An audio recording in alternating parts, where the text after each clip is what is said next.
it's not a system that we will create from here, or the board should be contributing to, but rather something, if it is a movement thing and a grassroots part, it should come from the grassroots, build from there, and rather have a system that is working to show how it works and all the benefits of it, and then it should be adopted by individual pirates and probably also countries as a whole.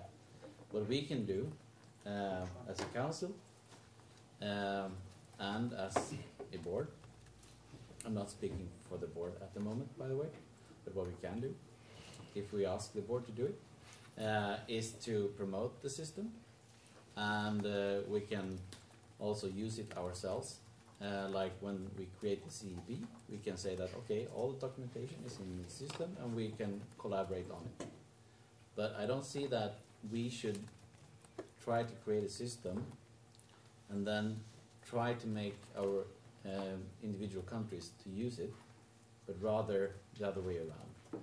It's much better if it comes from a need that is filled with this, within the system, and that is then shared, and we can see that it actually something that fills this need for all of us. So I would suggest all the people that want this to happen to get together in a group and start hashing out how it should be working, what kind of features it needs, and discuss if there is any system today that will fit that bill, or if it's something that needs to be created, and then from there create that system and start using it. And of course, whenever possible, tell everyone how fabulous it is, how good it's going to work if everyone is working with it. And then when we're seeing that this is propagating within the movement, it's totally okay that we as a board and here in this group here, that we promote it and say that this is what we're going to use, and we let anyone use it with us. Instead of going the top-down model, saying that we create a system and then we will push it down on each another country and say that this is what we're going to use, even if we don't see it fits our bill, our needs. All right, thank you.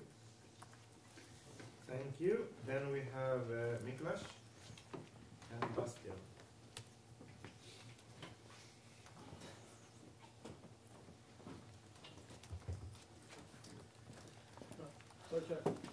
Let's say that we are not live anymore. Are we live or not? We should be live. We should be live. Are we not? Is someone complaining? That is the stream and not this. I don't know, but something say that they're seeing the part 3 that was this morning and not now. Just okay, we will check if the stream.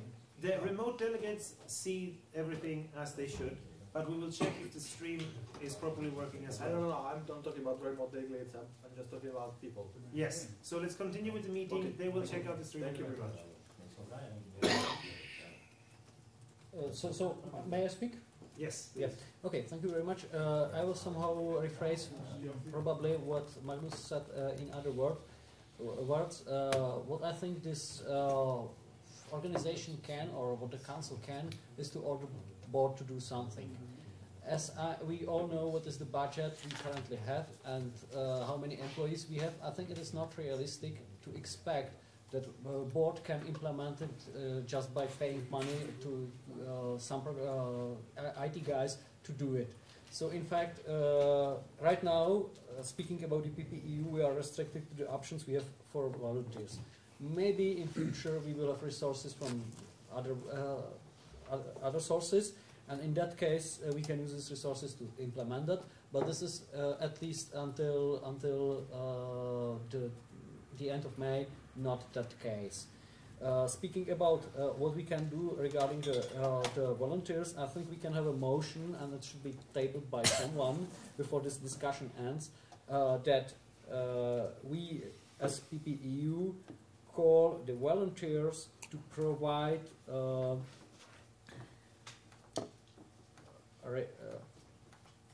proposals for implementation of the second channel for the PPEU, or whatever we would call it. We need to have something motion like that. I think there are other speakers after me, like you or Bastian. So I think you can clarify it, or we can work a bit together at the end, so that there is some motion inviting the volunteers to actually provide us what we need. If there are volunteers, it happens. If not, it doesn't. I agree with that. Thank you, Bastian. Then Jens. So let's call this new working group the Working Group Chamber of Pirates. Then we have a title, we have a project, and we call for volunteers with the support of the board. And that we can, this we can vote on it. I think that we implemented working group and the board will support it. Thank you, Jens. I withdraw. Jens withdraw. Then it's me, Okta, and then Tony.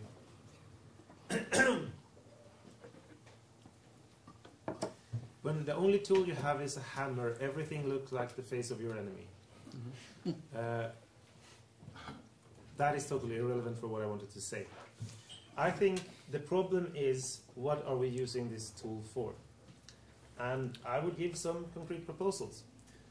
Don't say we want a Chamber of Pirates, because no one who hasn't been to 10 of these meetings will know what that means. And the 10 people who know will disagree with what it means. If you want to have a text, you need to say what you want.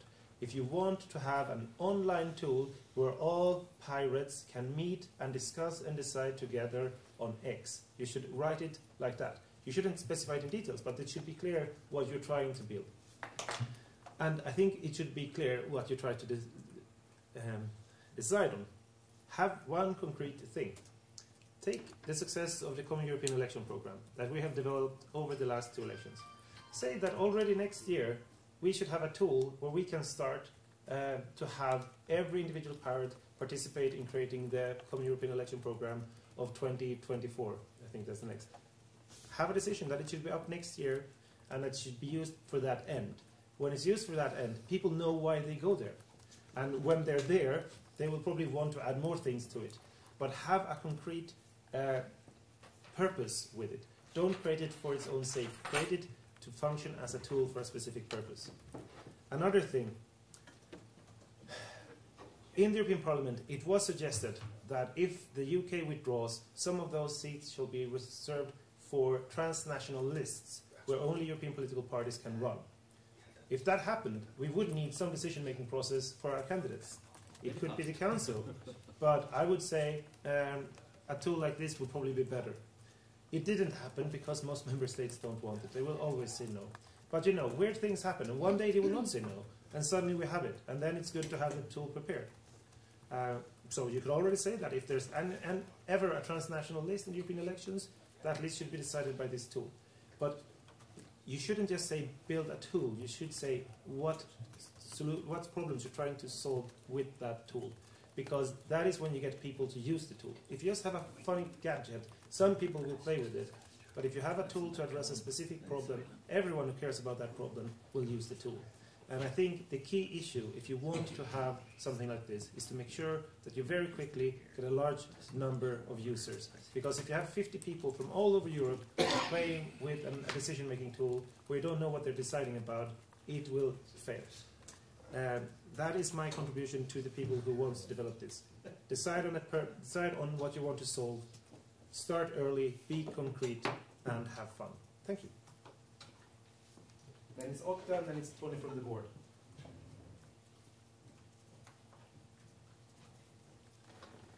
Thank you, Chair. Firstly, at least Icelandic pirates have a system for not always shouting and talking at each other at the same time. And so when you see us doing weird things, and I saw the Swedish pirates do it too, this means I agree, but silently. So we're not having a fit. fit or anything. If we super agree, we put a party hat. And if we super agree, we do a party tent. I've only seen a party tent once. But it's just to say that if we're doing, then we're not that crazy, not in that way anyway. I see the need for, I find that we're having multiple conversations at the same time right now, and I think we need to address all of them. What I'm hearing in terms of the second chamber, the participatory approaches, the one person, one vote, the removing of proxies, we all come from very different pirate movements that have very different local contexts and structures. Finding a way around that, I find that we're not that far apart, at least not in this council. However, it, as anything, has to do with pirates always agree on the end goal.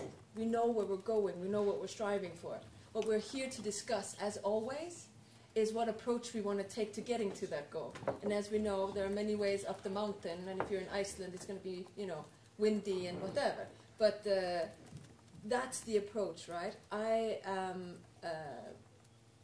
agree with Matthias, with Mab, that doing tools for the sake, and many of you here, doing tools for the sake of tools and just having people forced into that box to use it won't be successful. That's not how movements are built. It's not how participatory processes are engaging in numbers, right? It's also about that. What I do hear, though, and I'm hoping to get maybe a little bit of consensus if you understand or not if you don't, is what I'm hearing is at the end of it, whether we call it a second chamber, the working group of the second chamber, a topical, whatever, like, however we approach it in terms of giving it a name, we're talking about goals that include being grassroots driven. Are we talking about something that the council adopts after a process? Are we talking about something that is participatory led? Okay, so we're not that far from each other. I mean, I saw a couple of wobblies, but that's fine. What I'm thinking is, what mandate does this meeting, this council meeting, have to do something, right? Little. So how about this? How about we adopt today an adequately worded resolution where we ask the members of the European Pirate Party, or the PPU, to go back to their grassroots, discuss this, and take a first meeting that we suggest, like a resolution where we say, we are walking into interesting times. This is the process we foresee to reignite and re-empower the participatory approaches within all our member states, with all our memberships or members of this apparatus, right? So we have a resolution where we say, this is the work that we've done, and I think Bastian mentioned that the process of some of the previous working groups' efforts have been very successful. Of course, there's always things we can change, but it has been successful, that we adopt a resolution to the extent that says, this is the way we recommend that you go back to your parties and say, this is how we can take part. Do you agree? And then have a first meeting, not that far from now, where all the members can come back and say, this is how we view it, this is the platform as we see it, these are the processes that we agree with or not, right? But have a resolution that says, this is the goal, this is the approach or the process that we see fit. What do you think about that? Where we get the words in there for what it is that we're trying to do, because if not, in my experience, if you give people a void, they'll fill it with their worst fears, or they'll fill it with, I'm not owning what is going on. I'm not a part of it. So I think that to me would be a great first important step into something that will perhaps end up being a second chamber of the PPU. Perhaps will end up being its own entity. Perhaps will end up being a grassroots-driven participatory approach to telling our politicians in the EU or wherever they sit, this is how we feel about things. This is what we suggest that you do, right? Yeah, I think those were my words for now. Thank you. Thank you. Tony from the board. I have nothing to add other than I agree with everyone. Oh. Thank you. We have come to the end of the list. So normally we would close the topic and move on. There was suggestions for a resolution. If we want to have a resolution, that would need to be decided before we move on. On the other hand, I don't think there's a text. So I'm going to ask the meeting, is there anyone who is planning on writing that resolution on the side? Because if so, we can postpone this point to the end and continue with the meeting, and then people can present the resolution that can be addressed later. Could do that. Let's do that. So my suggestion to the meeting is that we will postpone this point on the agenda until later during the meeting, and continue with the rest of the agenda. Can the meeting agree to that? Yes. Excellent, then that is done. So, now on the agenda we have added the point election of lay auditors. However, during the lunch I've consulted the statutes to see how things should be interpreted, and there is in the statutes 14 point. Sorry, I'll wait until you're done.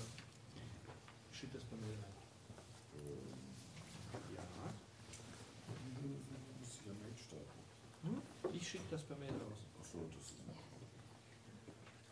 Okay, thank you. There is a point 14.8 that says, save in the cases provided for in Article 6 and 8 of Luxembourgish law, 21st of April 1928, on non-profit associations, ASPL, and foundations, as amended.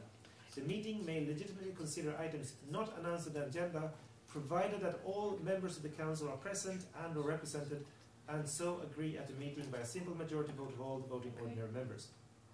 In simpler terms, and also you need to read this in conjugation with 14.7 that says that the agenda should be sent beforehand.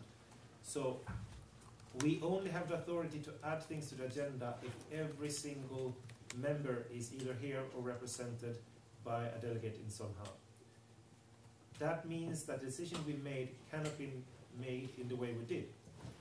My interpretation of the decision therefore will be, and you will have to object if you disagree, that the procedural motion to table agenda item election of lay auditors should be interpreted that we are adding election of lay auditors as a point of discussion under other. That way we will go with the intent of this as far as is possible within the framework set up by the statutes. That means that we can discuss it, but we can't make decision on that topic because we're not allowed to do that by the statutes. Is there anyone who don't understand what I just said because I used tons of technical terms and not enough hand gestures? Or is there anyone who wants any other clarification or who disagrees with this approach? Okay, then we can proceed as such. Sorry. If I say my understanding, can you Yes. confirm? So the way that it happened needs to be redone at the end for it to be valid, right? Yeah. On this? Yeah. No, we can only make decisions on topics that wasn't sent out in the agenda beforehand if all members are present or represented, and then we can have a vote to add it. But if not all members are present or represented, we're not allowed to add new things to the agenda by our statutes. And the intent of this, as far as I understand, is to make sure that members aren't surprised by things being decided here that they weren't aware of beforehand, and therefore couldn't send someone to discuss it. But that it's a restriction that we have put upon ourselves in the statutes, and we have to follow that. And then my reinterpretation of the procedural motion, I think, is as far the best way to accommodate the will of the meeting without breaking the statutes.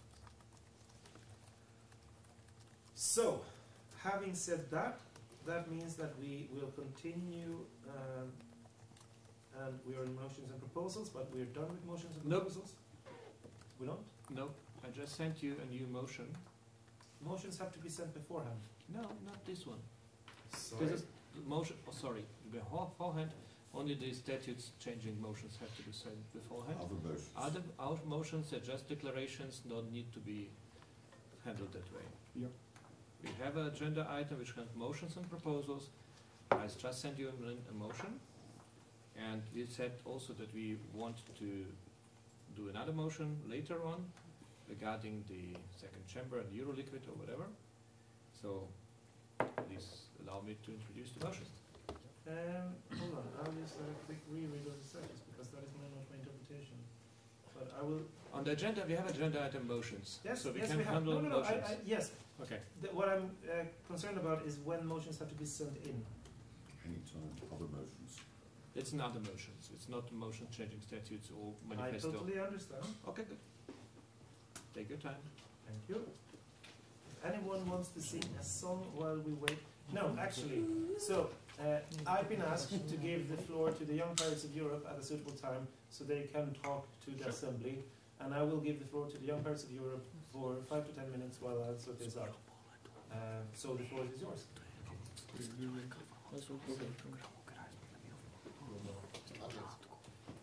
Ich bin jetzt nicht da. Guck mal, hörst du überhaupt noch zu? Entschuldige. Jetzt. Ja, der hat gerade gesagt, gibt es Wort an die Piraten für 10 Minuten. Okay. So, here we are. My name is Francisco Przed. I'm from the Czech Republic, Czech Pirate Party.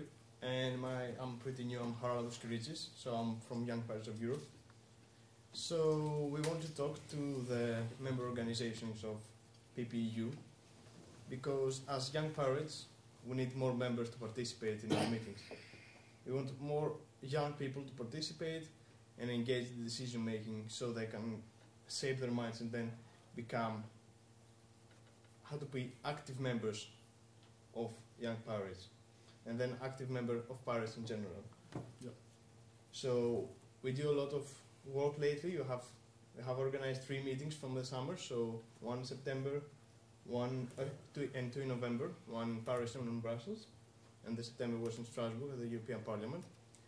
And we want to give us contact points so we can send you these applications. And I'm sure that in your organization you have young people. You have people from 18 to 29 or 30 that can participate in our meetings, that we can inform them about our current project is copyright reform, and then will be another project that is valuable and in interest of the young people so they can participate in our meetings. Yeah, I would just add that there's no condition that your party has to have a youth organization formally. We're seeking not for organizations, we're seeking for people, especially active young people. So we know that in some countries there are no young pirates formally established, but we're looking for the young people. So therefore we ask you to help us to contact your young members or young supporters and followers. So we can connect with them and take them to our actions, events, and networking stuff. So I hope you will be interested in this, and you'll contact us.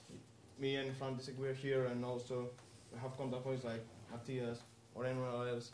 That just give us an email so we can send the application, or a contact point that we can inform them about what we do, what our activities are, so young people can apply.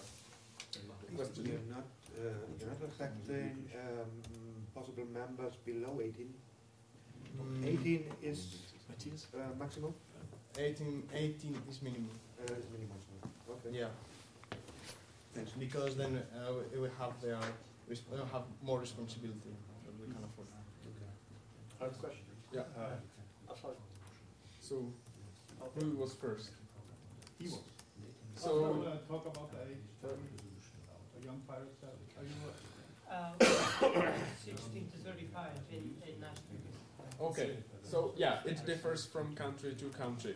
But regarding to our international events, trips to the European Parliament and this kind of events, we need above 18. But of course, they need to be adults. Yeah, Or they have to have the version with them that is again from 18 to 30 that is kind of responsible for them. Yeah.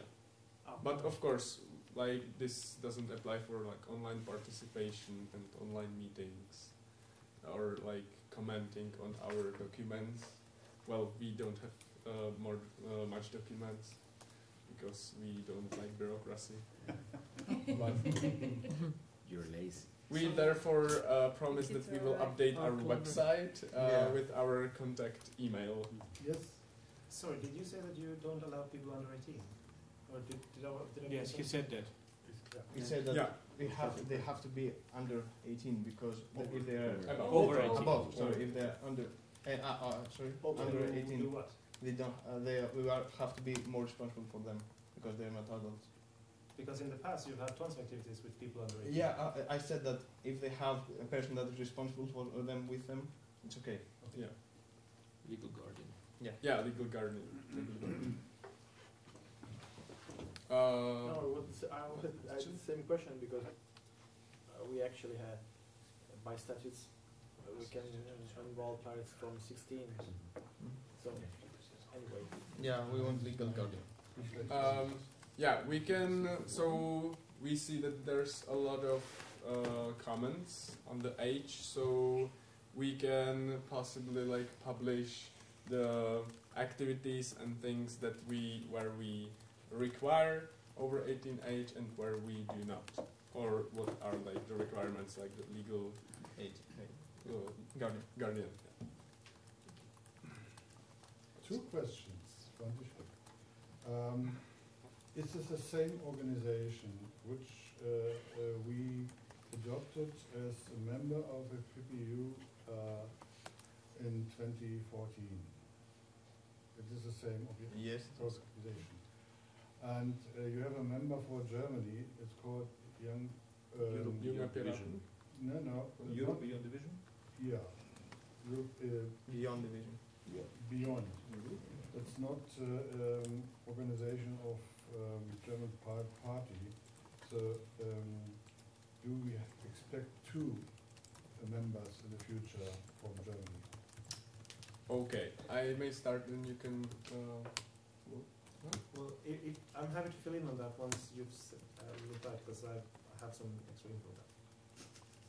Okay, I will give you the floor. So, I have repeatedly spoken with the new Young Piraten and tried to get them to apply for membership in the Young Pirates of Europe. They say they will do it, and then they don't do it because they sit on their hands. Okay. If they do it, according to the statutes of the Young Pirates of Europe, there's nothing stopping them from becoming a member, and there's nothing stopping the Young Pirates of Europe from having multiple organizations from the same country. Okay, thank you.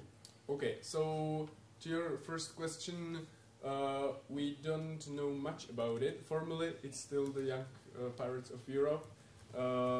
Practically, I'm the president and Harris is the Secretary General since this summer, so we don't know all the details that happened like since 2014. Yeah. But formally, it's still the same organization.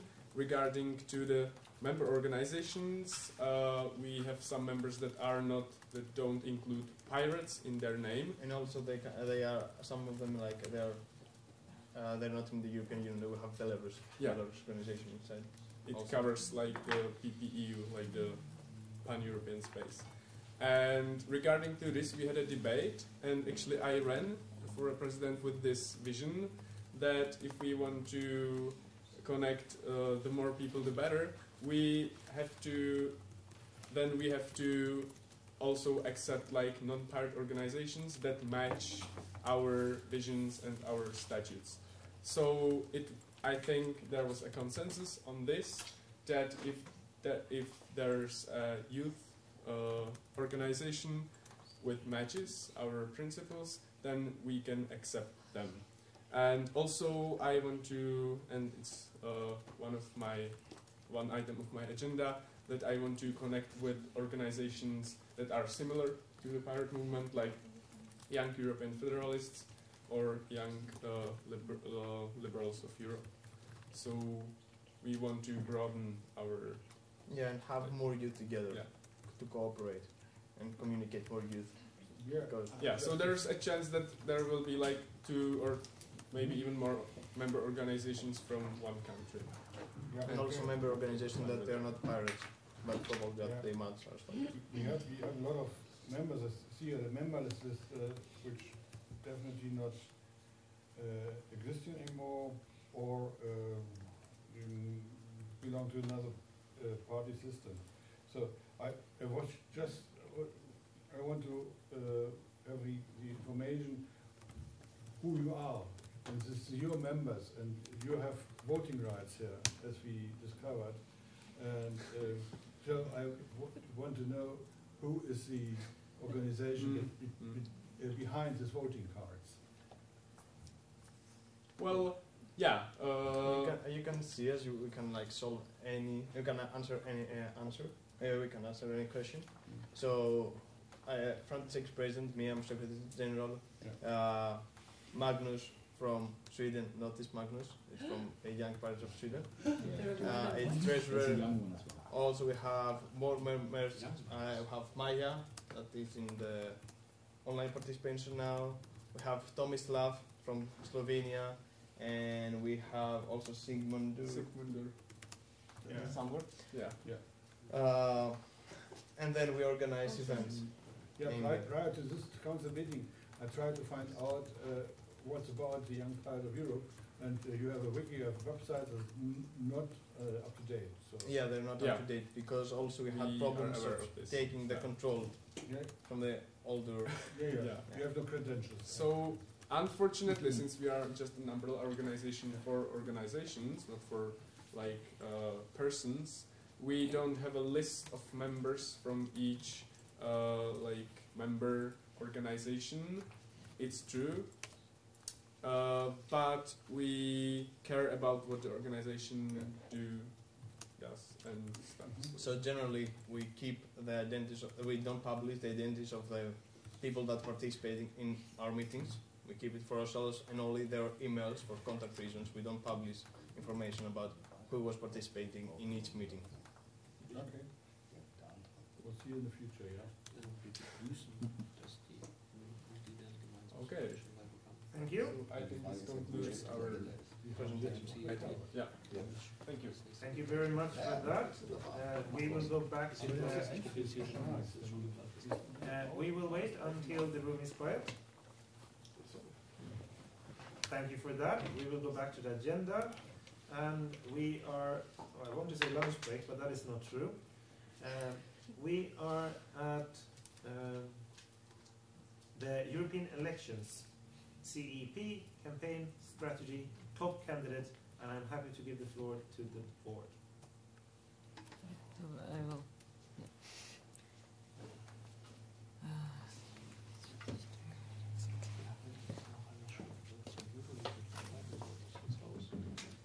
Hello everyone, me again.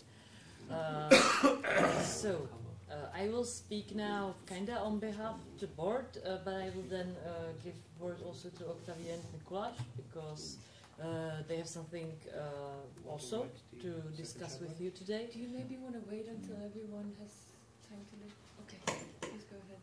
Yeah. What I want to talk about is, of course, what I kinda, with the help of others, coordinated this past year, which is the Common European Elections Program. And I want to just very briefly inform you so that you have the picture of what is going on right now about the European elections. And then I would like to have a discussion or something like that, or maybe even propose something, but we can discuss whether it will be an official proposal for the Council about the strategy. So first the CEP. As I've already mentioned yesterday, I think it's being finalized. The deadline for the working groups is 20th December, and until they have time to present me with the final version of the programs. Of course, it's like the first deadline, you know, the pirates.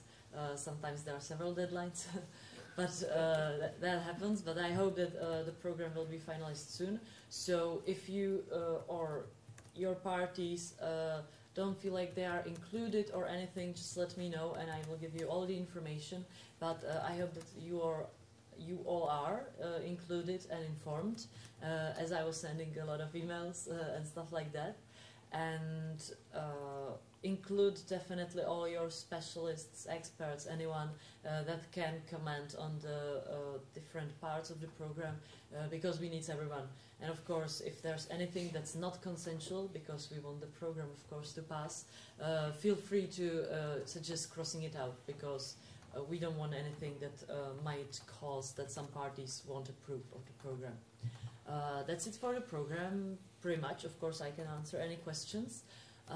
As for the election strategy, I kind of briefly mentioned it yesterday too, and that is what I want to discuss considering the proposal.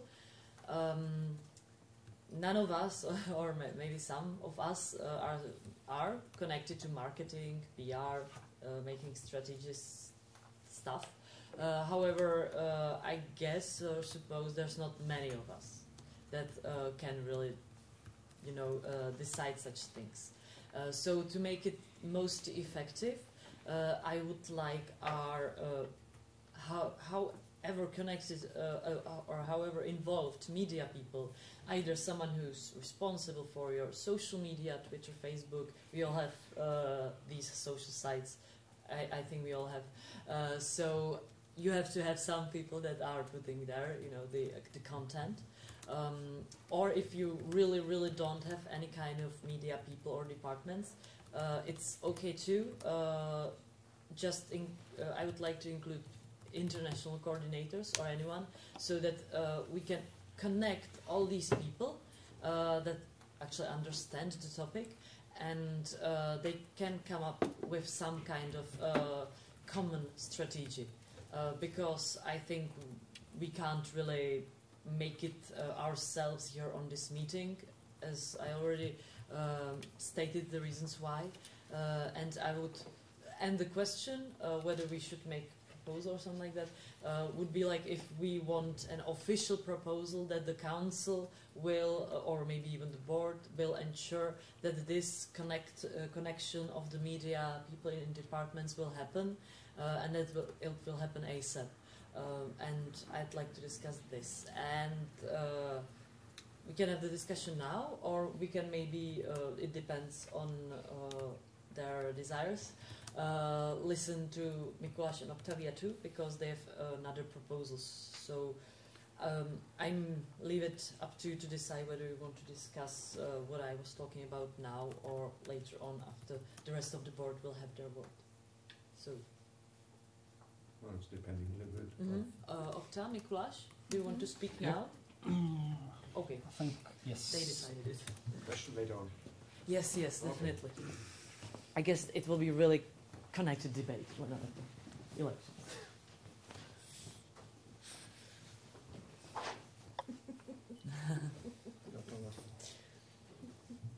Oh, you're wearing glasses. This is beautiful. Do you want mine? Where to start? I think some of the things that that Mikuláš and I have been discussing and that have come up has already started. It has to do with the engagement and the participation of all the members of PPU as relating to the European elections. Now, as some of you may have noticed in the last year, Mikuláš and I don't always agree. Sometimes. One thing we though did agree on is that the way that we disagree as we continue to move forward will be different, right? So, as a part of that step, we've discussed the huge importance of these European elections and how we, as a trans-European umbrella organization of movements, will address issues of information flow, of decision-making, of mandate for negotiation, what that will look like, and where the boundaries lay within each entity, knowing that there are parties presented here today that do not believe nor have local policies relating to proxy or representation, that there are other parties that are much more hierarchical in the way that they function. and we've tried to think about possible solutions to very difficult problems. Just quickly, the process that the Icelandic Pirate Party went through in 2016 was difficult. We were polling in the beginning of the year and in spring at about 40%. We ended up having 10 members of parliament here. Yet, there was no mandate for any group prior, during, or after to negotiate the terms of a potential government coalition. So any conversation any political party in Iceland would have with the pirates would be with the entire movement. Yes. And to my Italian colleague, I give you a party hat. However, it proved in this environment, at this time and place, that the goal was for that to be as it was, but it was impossible for us to get any influence or get a seat at the table without addressing that. So we went through a very difficult, very hard process of figuring out how we then do this. We want to distribute power, not centralize it. And we ended up with adopting a time-limited mandate in a resolution that gave 3 individuals from whatever group of individuals would get into parliament, right? Because at that point we didn't know.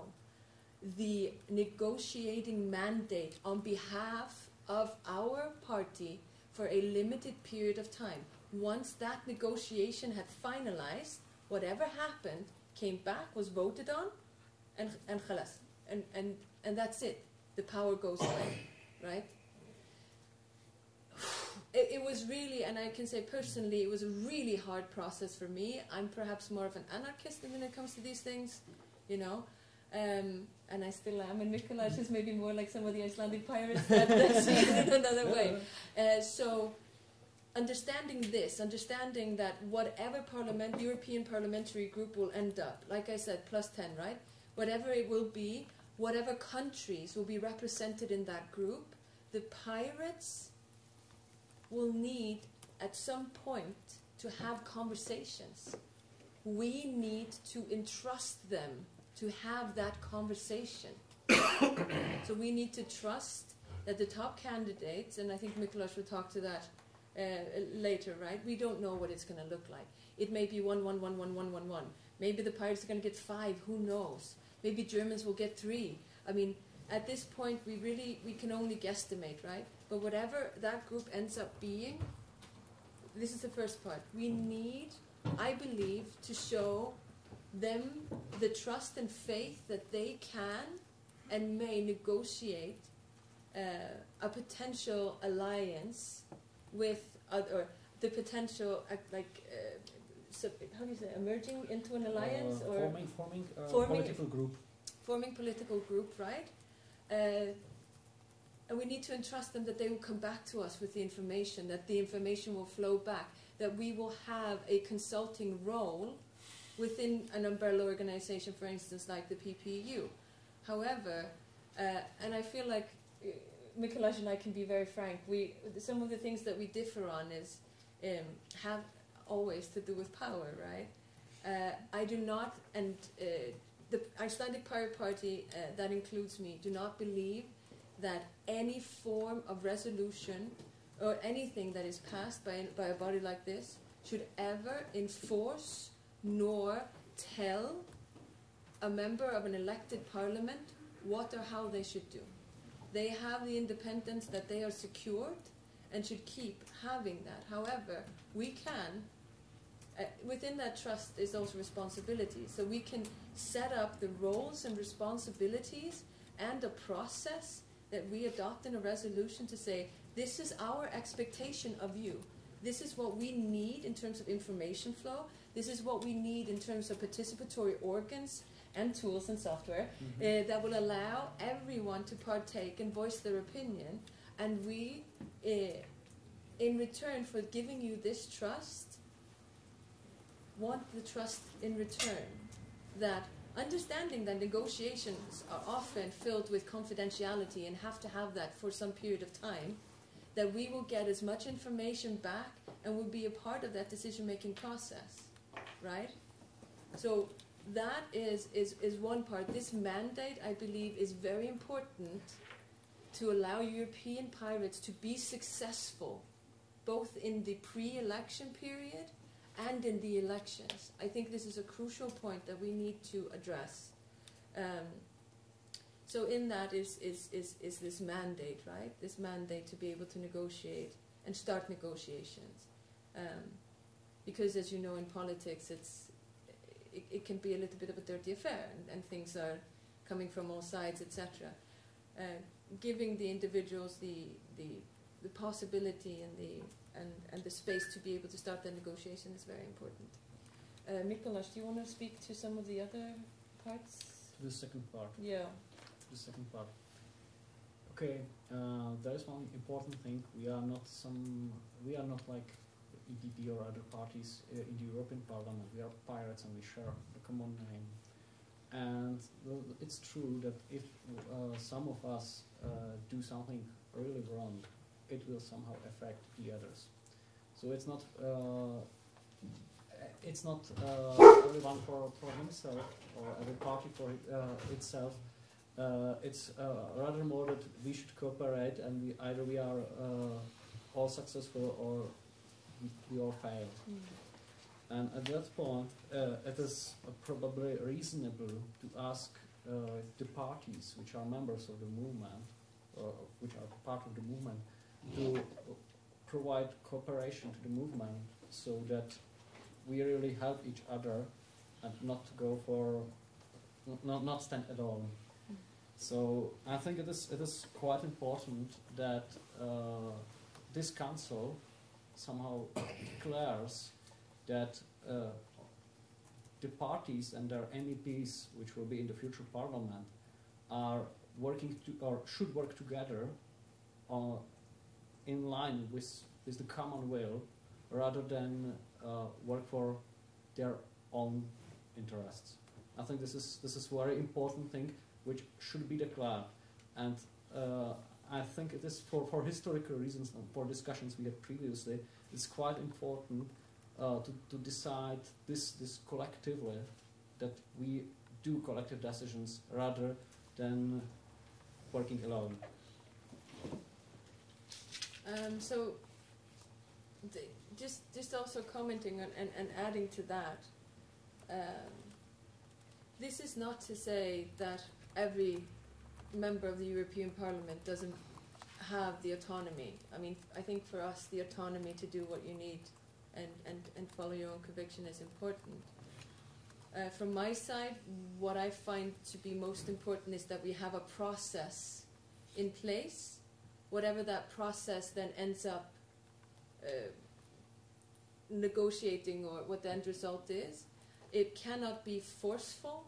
It is more, from our point of view, about the collaborating and coordinating effects, and that we're not bickering or going against each other within this context, that we find our common ground and work from there, instead of finding, because what we need to do as we start to look at alliances we want to form or parties we want to collaborate with, is to take all of the places where we agree to the side and start nitpicking at the ones where we don't, to try to figure places where we can connect, right? So, a declaration of intent or a resolution that says we as a council see this decision-making process, that this mandate will be given for a short period of time to whatever group will form to make this negotiation, and then secondly, that the collaboration, as Mikuláš was mentioning, should take place, right? That we have to coordinate and collaborate when it comes to, and I say this as someone who, doesn't happen to live in one of the whole boundaries, the border thing, right? We're just a part of the economic area, we're not even, but it is we are affected massively, and we are in a lot of collaborative efforts, committees, etc. We are affected massively by the fact that, Mikuláš does well when he's in there, that he doesn't go in and go, well, you know, copyright's okay, however, agricultural rights of people in rural area Czechia, I'm going to prioritize that now. Because that's great for the people of Czechia, perhaps, but it's not pushing forward the pirate agenda. So this is maybe the first careful steps of aligning all of the policies that we have, such as the CEP, and making a not necessarily a prioritization, but saying these topics are what we are going to. And I want to say that it cannot be forceful. It can be this is leading the way, this is what we want to see, but we can't sit here and say our MPs have to do this because we told them to. That's not at least what the Icelandic Pirate Party stands for and wants to. I will leave perhaps the rest to the council. I want us to take careful baby steps in this, and I want really to have constructive. It's fantastic if you disagree with Mikuláš or myself, or just me or just Mikuláš, but I want us to have constructive conversations about this now that highlight more what you see instead of what you don't want to see. So please, to all members, and please the people that are following us on the stream or that are on the video conferencing delegates line, feel absolutely free to chime in here. Also, in particular, if you disagree, but remember, I think now is the time to say what you want to see instead of what you don't want to see. But yeah, Mikuláš, do you want to add? Yeah, maybe something. What should be a result of this time slot is that we should have some statement from the council we could vote on. This is something which is obviously up to discussion. We are tabling some proposal, but it is definitely not yet put into the stone. So we need to have this discussion. I have received an email from Gregory where there is written also some proposal for a statement, which I think we can merge together, because I think it is not opposing. You will probably present it here, and once going back to the previous discussions, I will just add something which goes to the discussion about the euro liquid. What we would use, and I've mentioned it previously, is that there would be a consultative tools for MEPs to have possibility to consult with pirates from various countries what are their opinions. Mm-hmm. I think we should put it also to the statement that we are actually calling people to help us to create something like that, because this is very, very concrete thing to do actually. We have a relatively clear time schedule. We need it before the election or at the time of the election, so we can use it. We can start using it as soon as possible. And well, the purpose is clear. So I think it fulfills all your requests. So I think that would be also my idea. What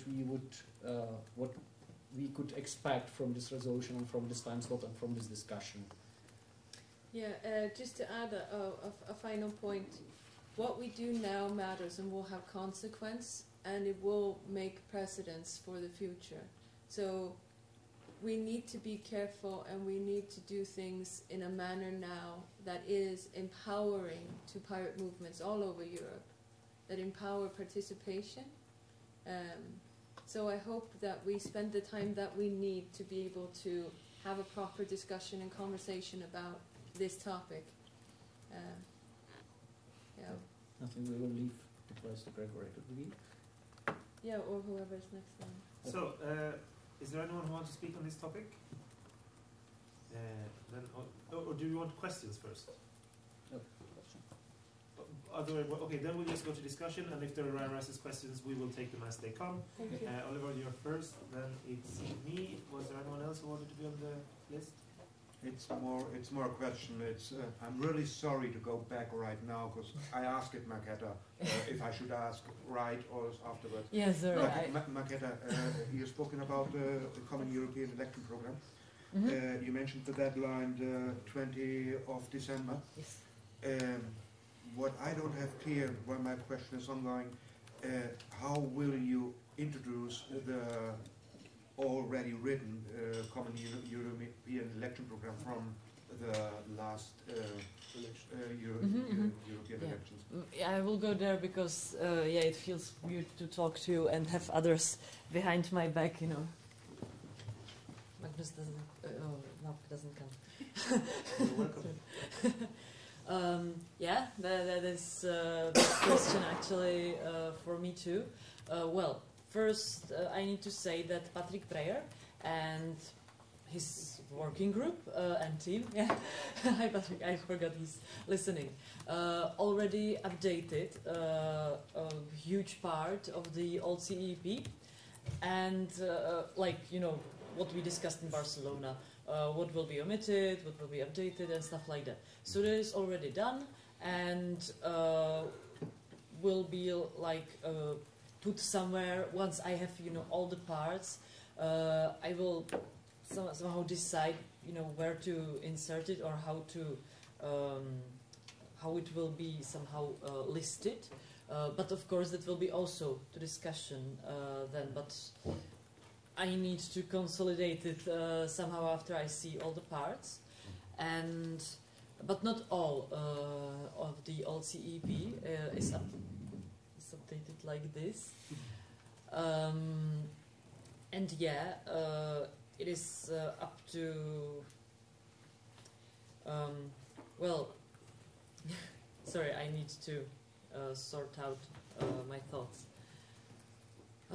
First thing that I will do throughout December, as the working groups will work on their program parts, I will go through the not yet edited old CEP and the new program parts, and what is duplicated I will omit, and what will be the rest I will put into discussion. As far as I know, it won't be a huge amount of text because a lot of it is already updated.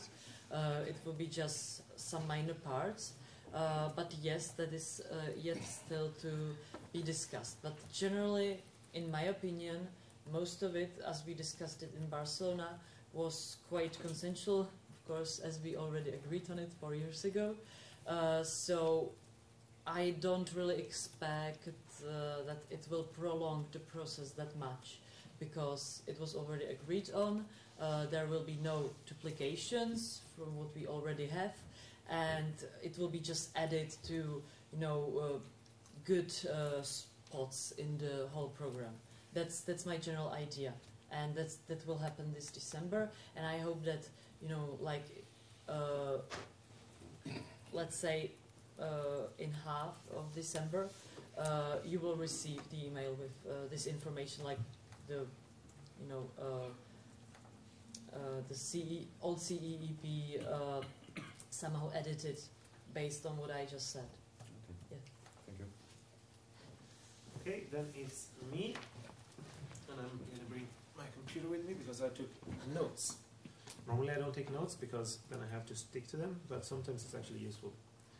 So, I'm going to go back to what Okta and Miklas spoke about, which is negotiations with political groups. And I'm going to start by talking about what has happened in the past. Then I'm going to briefly touch upon which kind of negotiations is possible, and then I'm going to end with what you can negotiate about, because all of these things are important to know. So, 2009, the Swedish Pirates got elected. We got 1 seat directly, and we got the knowledge that we would gain a 2nd seat when the Lisbon Treaty came into effect. We had an internal discussion before the elections of which groups we would negotiate with, and we had set a priority of negotiating with the Liberal group, ALDE, and with the Green group. We had identified those as groups that would be easiest for us to work with. We gave the mandate to negotiation to our elected member of parliament, Christian Engström, and he conducted the negotiations with the support of our party leader, but also with the support of his to-be assistant, who after that worked for him in Brussels, Henrik Alexandersson. They conducted the negotiations. They kept the party informed, especially the board, And once we had concluded negotiations, we will send out information to all other pirate parties, explaining why we had ended up with the Green Group. That was how the Swedish negotiations were conducted in 2009. 2014, I can also say we were also approached by 2 other groups who wanted to negotiate with us, and we listened to them, but we never really engaged in negotiations. 2014, when the German pirates were elected, their elected member started a consultation with all pirates where everyone could chip in on the topic of which group you should belong to. But it was less of a formal discussions as had been within the Swedish Pirate Party. On the other hand, it was directed where all pirates could chip in. I was enlisted to help with the negotiations. I must say, I wasn't involved in the negotiations in 2009 because, also going back to the Swedish, what we didn't negotiate in 2009 was any additional benefits we could get with the second seat when that came into effect. So we got a decent deal for our first member, and we got nothing extra for a second member. I concluded that was a poor negotiation, but it was the first time the pirates negotiated. We didn't know better. 2014, Julia enlisted me to help with negotiations, and we had, I would say, a more successful negotiation. We got more out of the same group than we got more out for 1 German member from the Green Group than we got for 2 Swedish members from the Green Group, because we were better at negotiations. We negotiated with the Greens, with ALDE, and with GUE. Those are the 3 groups that the German pirates negotiated with. I'm not sure if we were approached. I can't remember if we were approached by any other group, but there were no serious talk with any other group than those. After we had concluded where to go, we gave that information to all pirates. Now, that is what has happened in the past. There's 3 kinds of elections you can negotiations you can have. You can have pre-election negotiations. Before the elections, you can talk to the groups and say, if we get elected, we will join you. That will generally give you some extra support from that group in the election campaign, and it will give you a weaker deal after the elections because they don't have to give you anything. You've already told your electors you will go there. They don't have to incentivize you to join the group. So there's might be benefits before the elections. There's no benefits after the elections. Then we have post-election negotiations. Those are that happens directly after the elections. There you can get benefits from the groups. You can get different offers, and you can weigh them, and you can sort of play different groups against each other. There's also the time when new groups can form, and you can get involved in those discussions, and you can see what that could give you. Theoretically, this is when we could form a pirate group if we had 24 pirates from 7 different countries, which of course is the aim of the game. I don't think we will be there next year.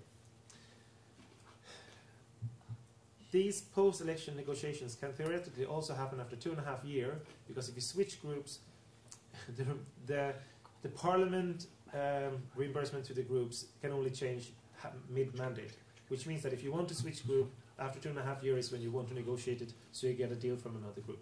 It's generally not very good to switch group mid-mandate, because your old group will dislike you and your new group will not necessarily trust you. It can also disastrously backfire, as the Cinque Stelle movement noticed when they tried to leave their group for ALDE and then got voted down by ALDE and ending up having come crawling back to their own group, losing a lot of the benefits they had had in their old group, gaining nothing from the process. So mid-mandate negotiations to switch group should only happen if all trust is broken down with the group you're in. And then there's the post-election negotiations. So after the elections, when you're already established in a group, what you can do is that you can negotiate to basically create a permanent alliance. The corresponding here would be in the Green EFA group, there's the Greens, there's independents like the Pirates, but there's also EFA. EFA is a European political party recognized by the EU. They get EU funding. They mainly represent regional progressive parties. A lot of them are in Spain. I think there's some Italians, and there's British for a little bit longer. They had Flemish, but then those moved towards the right, and they no longer felt home in the progressive movement of EFA. Now, they have normally between 4 or 7 members. They currently have 6, I think. And their political party has a contractual arrangement with the Green European Party, or if it's the Green Group, I don't know exactly.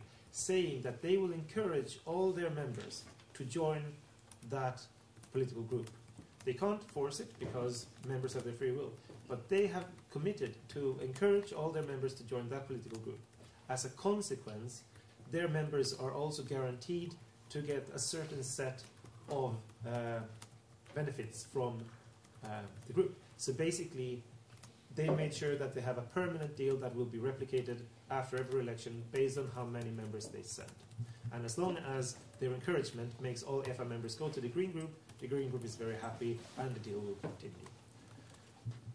So that would be something where the European Pirate Party can actually negotiate in its own capacity. To do that, we should do it in a position of strength. When we have one member of the European Parliament, that is not the right time to do those negotiations. If we get 6 or 7 after next election, it might be relevant to do such a deal. And of course, it is not binding for any member party, it's not binding for any individual MEP, but as long as it's beneficial for the movement, I'm sure that all MEPs elected by the Pirates will want to follow that agreement. So those are different negotiations. Now, what you can negotiate about is 3 things. What you can negotiate with individual MEPs is basically group staff. So my position in the Green Group is a result of the negotiations with the Green Group. I'm partially hired because I'm such a great guy, but I'm mainly hired because there was an agreement between the Green FA Group and the German Pirate Party that the Green FA Group would hire someone to work with digital policies who had a knowledge of what the Swedish Pirate Party had done in those areas from the previous mandate. That was sort of a niche description. There were not that many people fitting it, and it was mainly tailored for me. But of course, it was an open application process. But that kind of group staff, roughly 1 group staff per member we get elected is what we can expect. And I would estimate that the moment we get up to 4, we might be able to squeeze in 1 extra. So if we get 1 member elected, we should get 1 group staff, 2 is 2, 3 is 3, 4 is 5. 5 is 6, 7 is 8, or possibly even 9. At some point you will be able to get, because the group get roughly 1.5 staff for every member, so they will give away most of it, but not everything. You can also negotiate the type of contracts for those. Here the groups will be picked in different ways. So the type of contract depends on how long they are hired, and it will also depend on their pay grade and benefits. So of course, if you get a better type of contract for the staff, you have a more attractive job to offer when we look for applicants within our network. If they get a time-based contract, it will be less interesting for people to move to Brussels than if they get a permanent contract. So that is what you can also, the type of contract. And also, to some extent, within those types, there's different pay grades that you can negotiate for. That the Pirates have not negotiated in either way, and not for my job or the previous one. And I think with 1 member, that is not where you should put the focus. If you get 5 members elected, you might want to have at least 1 staffer with more managerial experience who therefore need, it's easier to find with a higher pay grade, who can then manage the rest of the staff. So then you build up an internal structure, and then staff levels might also be interesting. What else you can negotiate for is committees. Which committees that your members will get into. The normal is that you are a full member of 1 committee and a substitute member in another. And the groups will get a certain amount of seats, and then they will have to allocate them among their members. So to some extent, you will not be promised exact committees, but you will have a stronger, weaker commitment to cater to the needs of your members. And if you can specify beforehand which committees you want to go into, you will most likely be able to get a commitment saying, yes, we can guarantee that you will get seats in these committees. We might not necessarily be able to guarantee it's an ordinary member or substitute member in those committees. But you can get an agreement on which committees your member gets into. And that is, of course, important because if you have had election campaigns on certain topics, you want to end up in the committees where you can affect those topics. This is all things, and you can negotiate on what is called the budget line 400, which is information money, which can be used for information campaigns, but not election campaigns.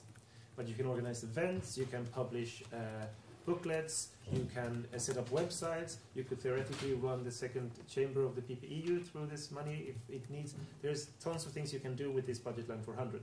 There is rules regulating it. It has to be managed, all the bookkeeping through the group, but you can have an independence in how you spend it to a certain extent.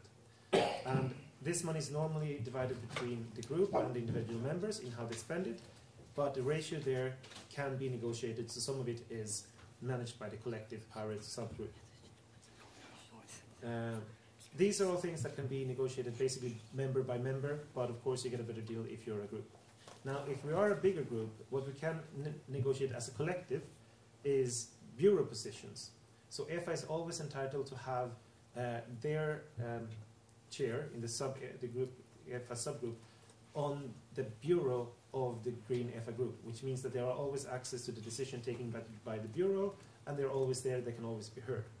On top of that, their staff manager, their general secretary of the EFA staff, is also entitled to be present. So not only do you have political presence, but you also have administrative presence in the bureau. Currently, Julia Erla sits in the bureau, but she doesn't sit there as part of the negotiations. We didn't manage to get that. I mean, we tried. We didn't. But she ran as an independent, in the elections within the group, and she got elected. So we're there anyways. But of course, if you have a bigger group, you can negotiate to be guaranteed to be on the bureau, both on the political level and on the staff level. Another thing that you can negotiate for, if you're a bigger group, is committee chairs or vice chairs. So the different political groups will get chairs in the committees of the European Parliament and vice chairs. The Greens generally have one chair. There's no chance that we will get it.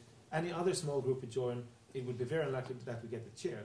But if we're 5 or 6, we should definitely be able to negotiate that we get a vice chair in one of the committees, which of course gives us a bigger influence in that committee and access to influence which workshops they do, which studies they do. So that would be having influence over resources outside of the group we're in from the Parliament. So that would also, of course, be relevant if there's more of us elected. Now, what we can't negotiate on, and the final thing that we can negotiate on is the name of the group. So when the 5-Star Movement joined the EFD, that group changed name to EFDD to reflect that the 5-Star Movement didn't only like democracy, but direct democracy. Of course, they didn't care. I mean, they didn't change the group in any way, but they changed the name. When the Italian Social Democrats joined forces with the Liberals, they managed to change the name of the S&D group to S&D, which is Socialists and Democrats. In the past, they were socialists. But since the Italian Social Democrats had a wing that didn't identify, like a coalition with a liberal party that didn't identify as socialist, they demanded that if their entire delegation should go there, the group should be Socialists and Democrats. And then the Swedish Social Democrats decided that it should be an "and" in the middle, because otherwise the abbreviation would be the same as the Swedish Racist Party. So that is how S&D got the name S&D. So we can negotiate for name. Case in point, Greens EFA is called Greens EFA. EFA are currently 6 members. If we're more, and if we would want to stick with the Green group, it could be called Greens EFA Pirates. GUE is called GUE NGL. NGL is a subcategory that I think have 3 members. We could easily be GUE NGL Pirates. We could probably be ALDE-BP, Alliance of Liberal Democrats Pirates in Europe. I mean, we can, if we're enough, stick our pirate name in there, which is a way to defend us from questions, why did we go to that group? And then, because that is the group where pirates is their own subgroup. So the others, they are do their thing, but we are there in pirates, which is reflected in the name. So name recognition is one of the things I would definitely argue for would be high on the list in negotiations. Those are the things we can negotiate for, as if we're a bigger collective. Name recognition, bureau positions, and committee vice chairs. Finally, what we can't negotiate on is policy. There will never be a commitment by any group for how they should vote on any topic, because that is, at the end of the day, based on the individual mandate of the members. What they will do is to say that we can always talk to the rest of the group, and normally the groups are very coherent, so if we're responsible for a file, it's likely that the group will follow us. Case in point, the copyright vote this summer with the Green Group. The Green Group followed the rapporteur, which was Julia Reda Pirate, but 10 people within the group voted in another direction. So we couldn't be promised the support of the group in this crucial policy, but the vast majority voted with us. And fun fact, the people who didn't vote with us, most of them were German Greens, and most of them are not running for re-election, so good riddance. And they weren't planning on running for re-elections because they're old, and they are the ones who didn't vote with the Pirates in the copyright reform. The young German Greens voted with us, the old German Greens didn't vote with us. And fortunately, it's the young German Greens who will run again in the elections. But we can also not negotiate for coordinator roles in the committees. So in the committees, all members from the same group will have a coordinator. But that is always decided within that group of elected MEPs that are in that committee. So the big group cannot decide that we will get coordinator roles, even though they are important. We tried to negotiate for that as well, and we found out that that is not something the groups feel that they have the authority to negotiate for. These are basically what you can and what you cannot negotiate for, and the times when you can negotiate. Having said it, for the post-election negotiations, you need to negotiate basically the day after the election. Every day that goes, you will get a worse and worse deal if you're unlucky. The sooner you make the connections, the longer you can sort of balance different groups against each other, end up with a better deal. If everything else is settled, you're last at the party, you will not get a very great deal. So we need to make sure that the people that get elected have a mandate to negotiate, and that they are encouraged to negotiate as a bloc. And that is my contribution to the topic. Thank you very much. Question. Oh, sorry. Right there. Question. Oh, this was just my contribution to the debate, but I'm happy to take questions. Yes? What about delegations? So, yes, delegations. You can negotiate for delegations in the same way as you can negotiate for committees. It's probably easier because no one really cares about them. Okay. Because they have no weight. Okay. No weight. No visibility. Yeah. And no weight. Yeah. But so you can, but you should not focus there because you won't get the delegations you want anyways.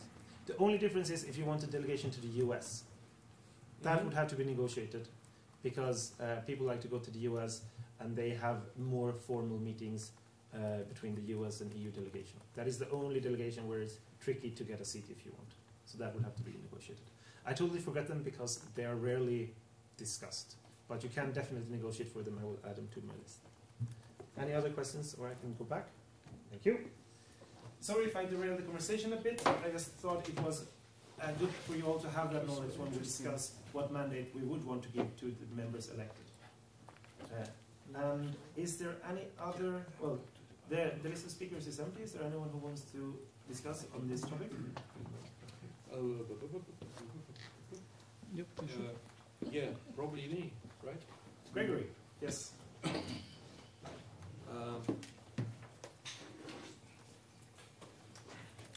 Well,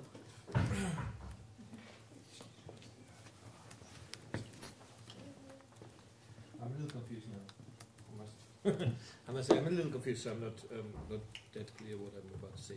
But we have discussed that having seen all the effort people have put into the creation of the common European election program proposal, we should make sure that it is also reflected in that meeting in some kind of, like from the outside, it's like the European Pirate Party have nothing to do with the common European election proposal, and it's because it's the members who discuss between each other.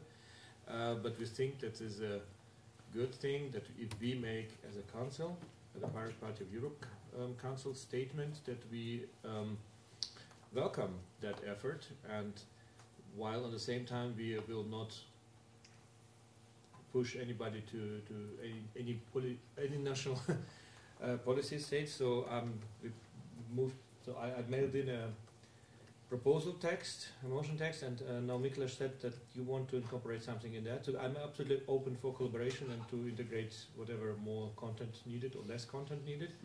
So the current text that I have submitted was the Council meeting of the European Pirate Party in Reykjavík 2018, emphasizing that all decisions concerning choices and attitudes of the PPU member parties in their own countries remain strictly under the sovereignty of national parties, welcomes the effort its members have put forward in the creation process for the common European election program proposal, which is put it on our agenda, makes a statement, and leaves everything open to the members.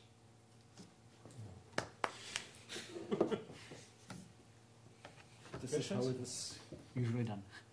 Well, we could do more, but this is, I don't feel like we can do more right now.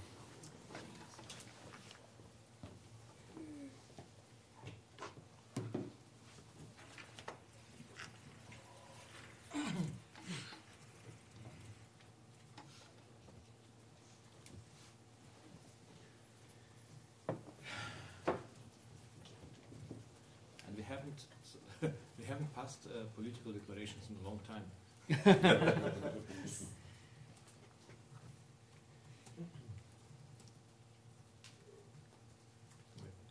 We stopped with the Pirate Manifesto.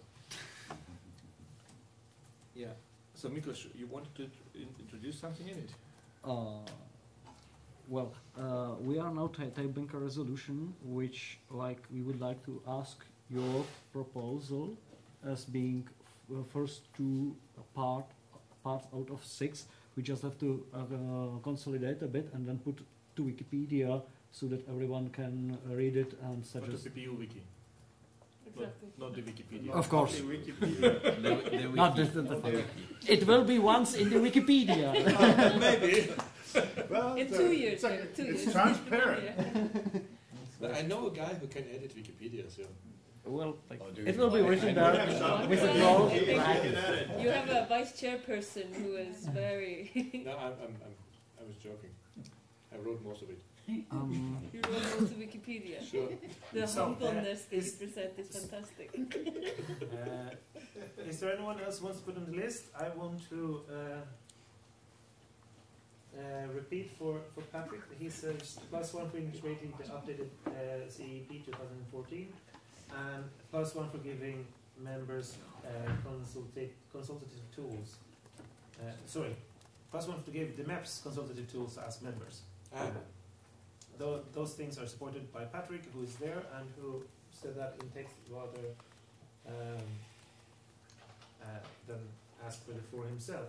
I will also want to report that the Norwegian Pirate Party has appointed Magnus Andersson as a Norwegian delegate, so we would need voting cards for that.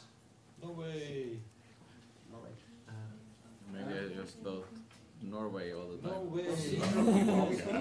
Sorry. No way. Everyone, Miklas has the floor. I have a procedural proposal that we have a break for 10 minutes. And after 10 minutes, we propose the proposal in consolidated form on the Wikipedia. On the wiki. On the Wikipedia, of course. Wikipedia. Okay, there is a motion for a 10-minute break. Does anyone want to weigh in on that? Can we have a 10-minute break? I find we have a 10-minute break. Score. Okay.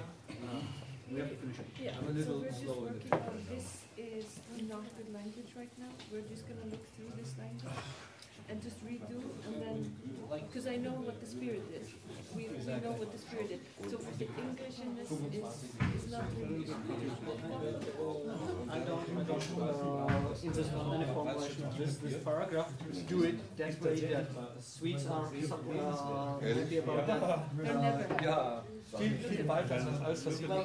I know it's common attitude, but they have to be at least to a certain degree about this part, especially Swedes, Icelandic, and I don't know who would possibly object it. I think Italy would not object that much. Young pirates. Young pirates, I guess there are transnational organizations and they don't care about sovereignty. Slovenian pirates. You can lobby us here. Well, this has to be. So, Vteřinku, Oktávě, trošku do 16. jedničky. Mikuláš, can you Také ti přepíše? that will be the final. Oh, I just tried. I saw. I might have failed. Sorry. It's okay. Rewrite it freely. In English, it's not. Yeah. So yeah, I just wanted to help. First. Yeah. Can I ask you to read the first text, which is the intro to the Declaration of Intent and/or Resolution, whatever you want to call it? Mm-hmm.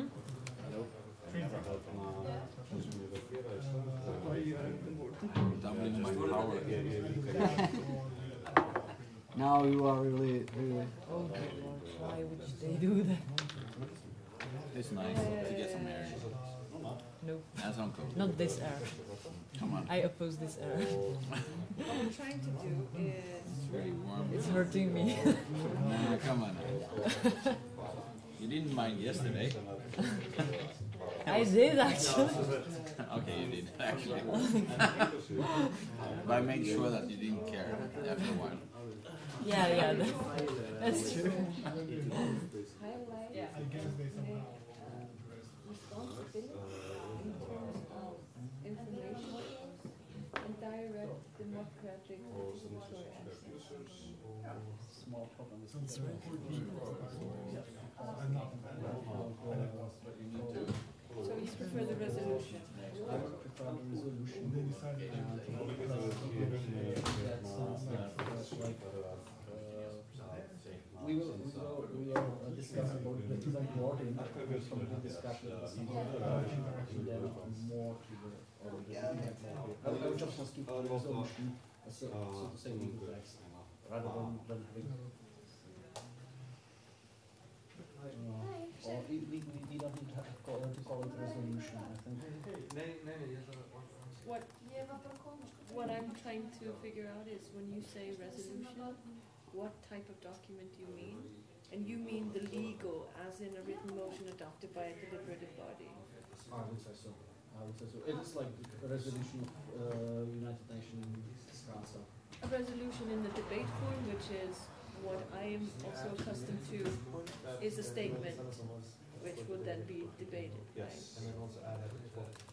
And then could a resolution is like conclusion more or less in the debate. But in the form of law, I would say like the United Nations Security Council from Babylon, they adopt a resolution, so I would adopt a resolution in the PPE. Although declarations, declarations show intent. Declaration of intent, yeah. I would say declaration is something which is more like a text, but the resolution is something like bullets. Yeah. It's a different purpose. I just want to...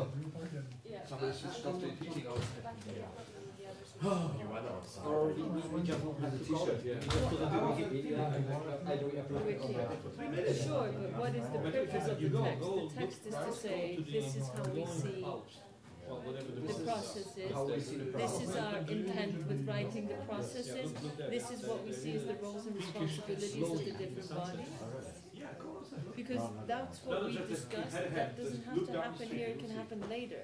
That's why I wrote, if we discussed roles, responsibilities and mandate. If this is not that document anymore, that's fine, but then this needs to go. Yeah, well, then also because there is a lot of text, which if we want to have it approved by the meeting, we should probably like at least give more time to find proper wording. Or I would like do it that way, that we provide the text before, and then we will have a resolution at that time, like we agree that or disagree that with that, or take it into account or something like that. Or this is the way how it used to work from the parliament. The review is coming up. It enforcing that much. That is definitely a way of doing it. It's one way of doing it. Most parliaments in the world is something that I want to change. Sometimes there's modes. Also resolutions as they are understood in what is my second language and Mikolaj's second language are different as they translate back into our mother tongues, maybe to the working fourth or third languages, right? So I think I know what I need to do now. The Council of the European... I think this covered everything we need to cover today. So basically... But this way of writing resolutions is kind of familiar for a lot of people. Yeah, I think it is quite common. I guess you are pretty much influenced by the same process because you prepare it in a similar way. We did a lot of that in the European Parliament. if you look the Warsaw Manifesto, the Warsaw Declaration, it's like the undersigned, confirming, taking note, and then it agree. And then it does this process is like there is an advantage because if someone disagrees with just one of the bullets, you can easily strike it out. Yeah. So or you can vote each separately. That simplifies the process. You can look at the wiki, the Warsaw Manifesto.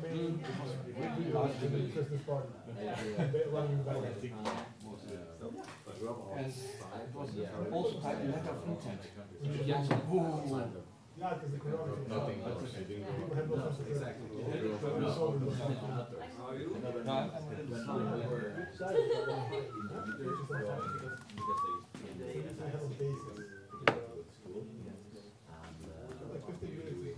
They were like.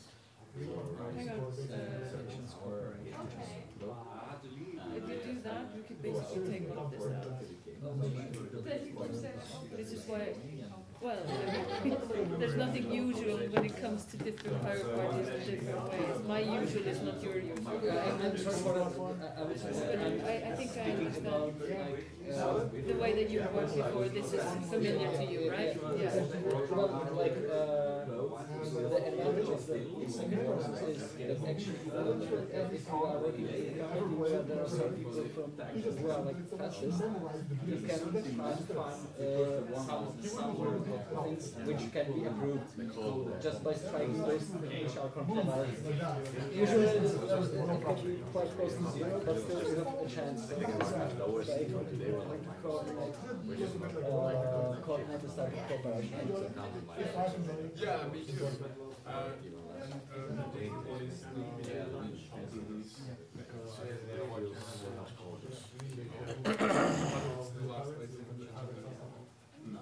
Marquesa?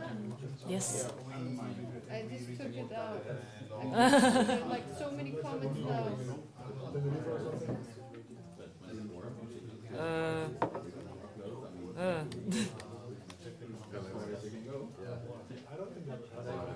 It's still in the history. It's just to make it a little bit more.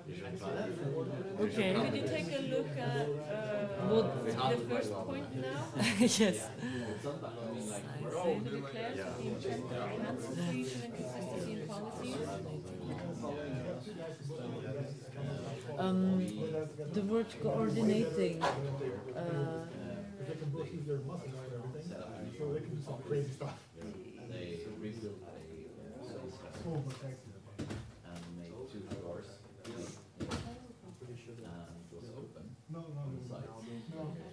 So I was reading one summer, and I was working on Pirate movements throughout Europe, as well as empowering grassroots and strengthening information flows to and from centers of power.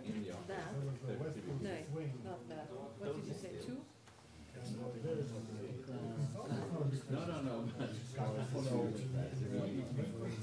I mean, we're shorts and t-shirt. What, you have semicolon down to 10 minutes around?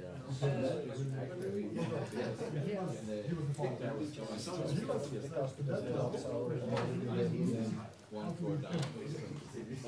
Everyone's going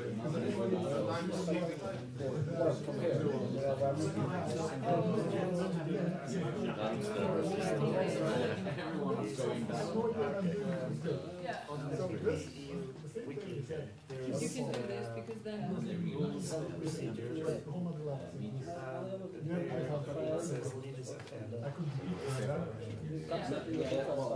they were running the air This is not most important, and the subject was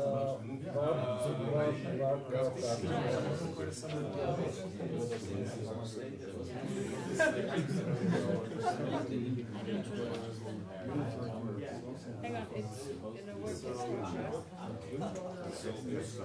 stretching and Nicholas stretching. This is better English, so we start instead with with the intent of enhancing cooperation and consistency across party movements in Europe, as well as empowering grassroots and strengthening information flows to and from centers of power, the Council of the European Pirate Party emphasizes, welcomes, delegates, respectfully encourages, highly invites, suggests. This needs to be stronger though. And now, the procedure was too much comes But we already encourage. But yeah, I will do the right people.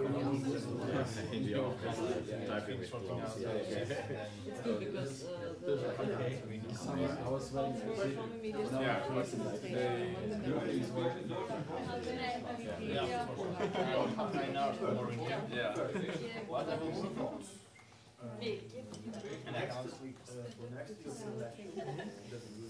Like today? Facilitate and ensure. You want the members to ensure this cooperation taking place. Facilitate and ensure cooperation between 4 hours. their media. It's fine. For mutual and for the mutual benefit. What does There was some previous something about the European Party and each other as well as for the I have lessons, but I can, because there was each other. because it's not Something write down all the lectures from nation demand. So everything every class. So I can see something. I don't really like the I think it's necessary that they understand it's our internal team. It's not like media, like. You're misunderstanding the way that it's. Yeah, that's external. Yes. I tried. That's why I written down the media.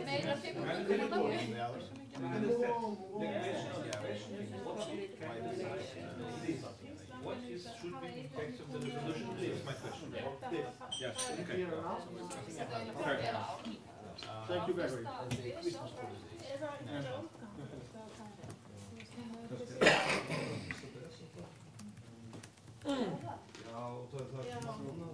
We just regarding to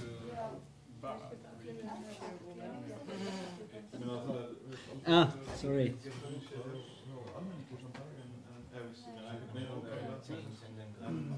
Okay, that's good.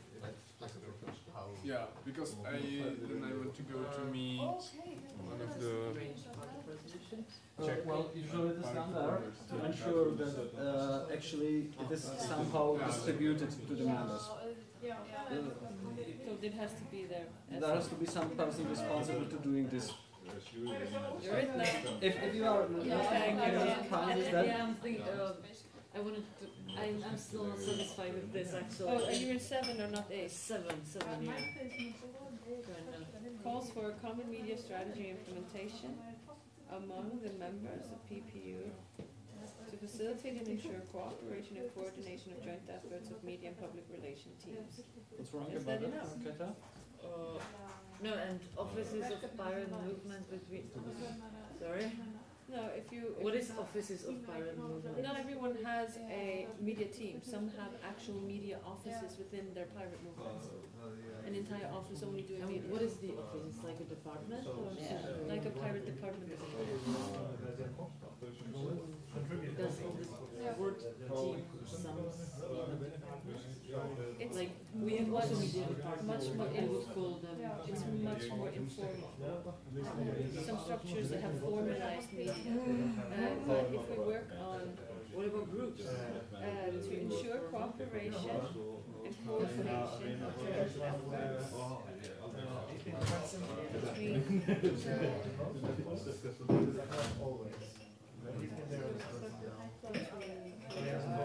media departments. Yeah, well, There's a problem because some parties don't have it access, so that's why it's something. Because that's the part everyone. because some might. Because I want. Yeah, like like it can be just a group of people. So yeah, that's too much. So you done this with the text? So we can No one has my text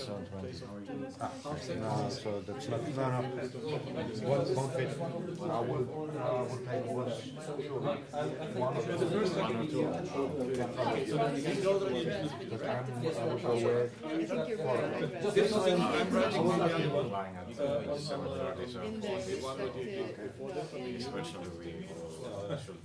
No, you're legal thinking about it. So then we agreed to create a working group that will create a process how to collaborate. Keep in mind, I didn't know program text Everyone, start again in 1 minute. and that asks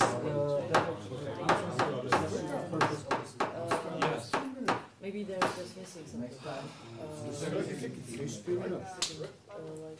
the last control of the parties or isn't there a single word or something?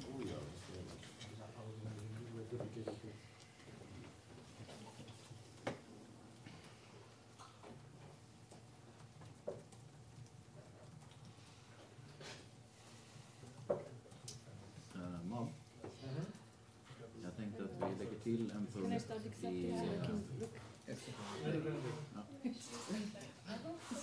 Except everything. She is very friendly.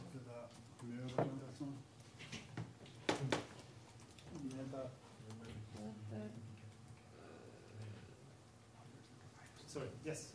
Jo, jag tänkte att vi lägger till en agendapunkt på extra medlemsmötet om specifikt den här frågan om vad man ska kunna, eller vad som vi anser att våra MEPs ska förhandla om och på vilket sätt, typ i grupp eller enskilt och så vidare. Så att vi liksom klargör det redan där. Det beror på vad som bestäms här. Det bästa här, det bästa för oss är att säga att vi vill... Vi tar det här och sen så applicerar vi det.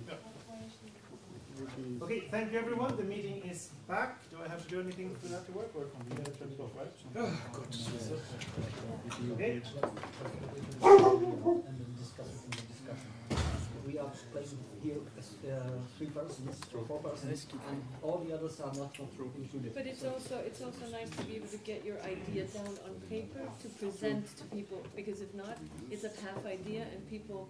I don't want to waste people's time on half an idea. Okay, everyone, we're back. Yeah. Everyone, we're back on track. We're discussing the European elections. We have a list of speakers that is empty. Okay. What? As far as I understand, the stream is okay.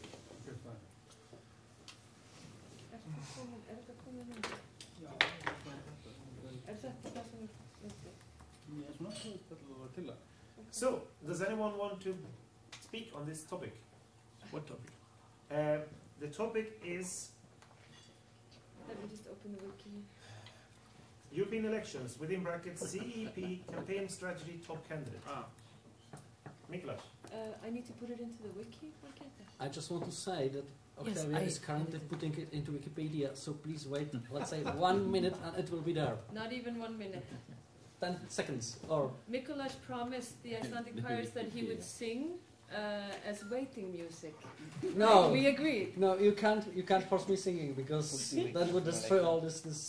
Can you play? Convention. I think if you play. Can you dance? Yes, dance. No. You are the expert in this. I have a request.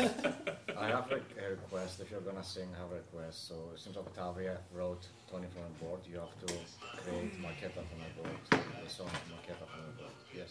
No. Please put it to the Wikipedia. I'm getting under pressure. Sorry. Can I get your attention? Please don't have music on your computers.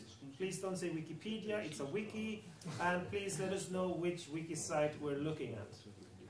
All of okay, the list of speakers is empty on the European election. Yeah, but Jens? I want to speak because one point that bothers me is there is a Twitter account, EU Pirates, and my question is the board in control of that account? Yeah. Because right now on the website there is another account, European Pirates, but the EU Pirates account is the account that has the most followers. So it's got 10,000 followers, and from my point of view, it hasn't been in the control of the board of the European Pirate Party.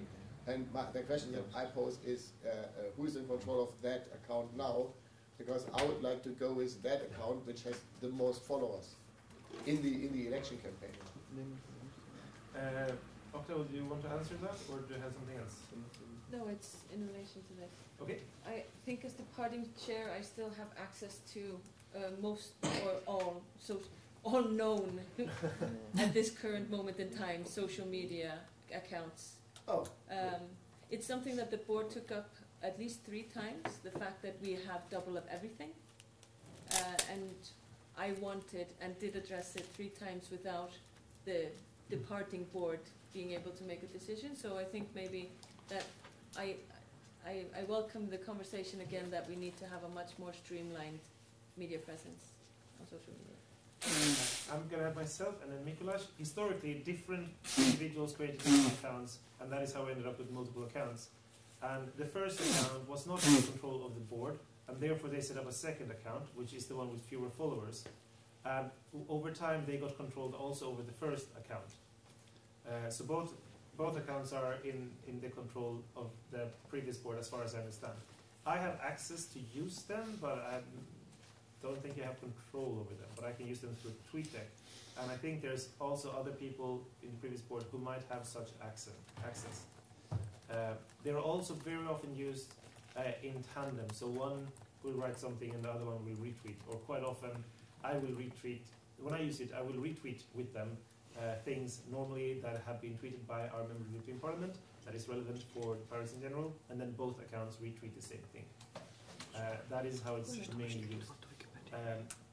There hasn't been a policy sent out to us using it. I think it's probably a good idea to have. I don't think it's the most pressing thing. Allow more people to use it. Hopefully they will use it responsibly. Is there anyone else who wants to be on the list? Oh, sorry, Mikuláš was already on the list. Mikuláš.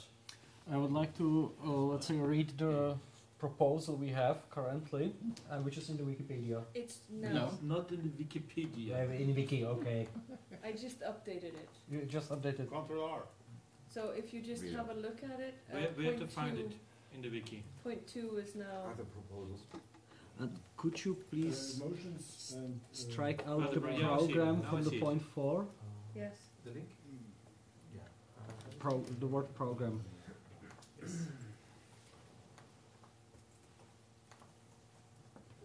Refresh. I'm happy about it. So, as it is in Wiki, you know, Wiki. I would like to read it if Yes, please do. everyone is agreed with that.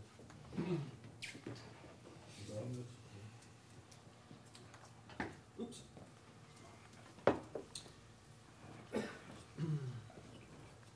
With the intent of enhancing cohesion and consistency in policies across pirate movements of Europe, as well as empowering grassroots and strengthening information flows to and from centers of power, the Council of the European Pirate Party, first, emphasizes that PPEU is a coordinating and consensus-seeking body of common European pirate values and policies on a pan-European level, and that the policies formed and decisions made by the PPEU on the pan-European level are distinct and fully independent from country-level politics that the pirate parties forming the PPEU conduct in their respective countries. Second, issues amendment based on the policies and decisions of PPEU of the European Pirate Parliamentary Group on behalf of European pirates to negotiate with other parliamentary groups. Welcomes the efforts put forth by its members in the process of the creation of the I guess you have to change it, of the Common European Election Programme. 4. Delegates the board of the PPEU to coordinate and facilitate the creation of common policies of European pirates in the European Parliament for future election term on behalf of European Pirate Party and its members. 5. Respectively encourages its members and their candidates for the European Parliament elections to provide collaboration in a participatory-driven process to ensure close cooperation and information flows to and from the European Pirate Party, to ensure grassroots-driven access to decision-making process that secure pirate policies turning into practice. 6. Kindly invites members of the pirate parties across Europe that hold memberships in the PPEU to provide input, proposals, and a participatory-led process for the implementation of a structure that strengthens direct democratic action within the collaborative body of the PPEU, with the goal of ensuring broad, inclusive consultation of grassroots movements of the pirate movement in relation to the implementation of pirate policies. 7. Calls for a common media strategy implementation among the members of the PPEU to facilitate and ensure cooperation and coordination of joint efforts between the members' PR and media teams. 8. Orders the chairperson to inform the members about this resolution. You can find the whole text on the wiki. It's a wiki. Among other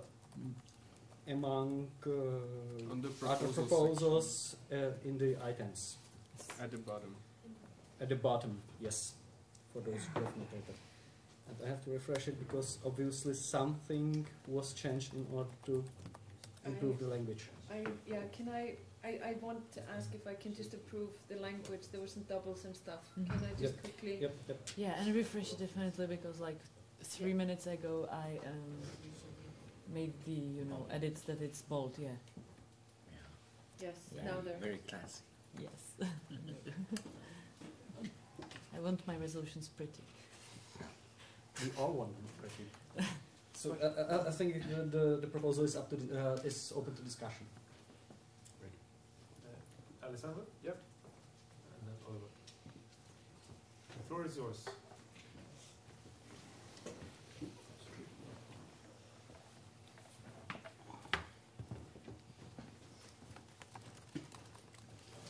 Just a few seconds to say that for me it's absolutely fine and I will endorse this, but I will just pose a question. I remember well, we just postponed the discussion of the second chamber and on the basis of our intention is to just to clarify what we want and how and when. And maybe do you consider this proposal inclusive of all on this, or we have also to at the end to do something more? Because it's not clear for me. If it is enough for you, I will propose a little of amendation to clarify this point, or maybe just to discuss it. Because as I can see, the point of the implementation is a bit vague, but it's still a point. I mean, it's still better than nothing, I think. Thank you, Okay. Oliver. Then Nicholas. Yeah, I will have a question about point 3 of this proposal. Welcomes the efforts to put forth by its members in the process of the creation of the process of a common election program.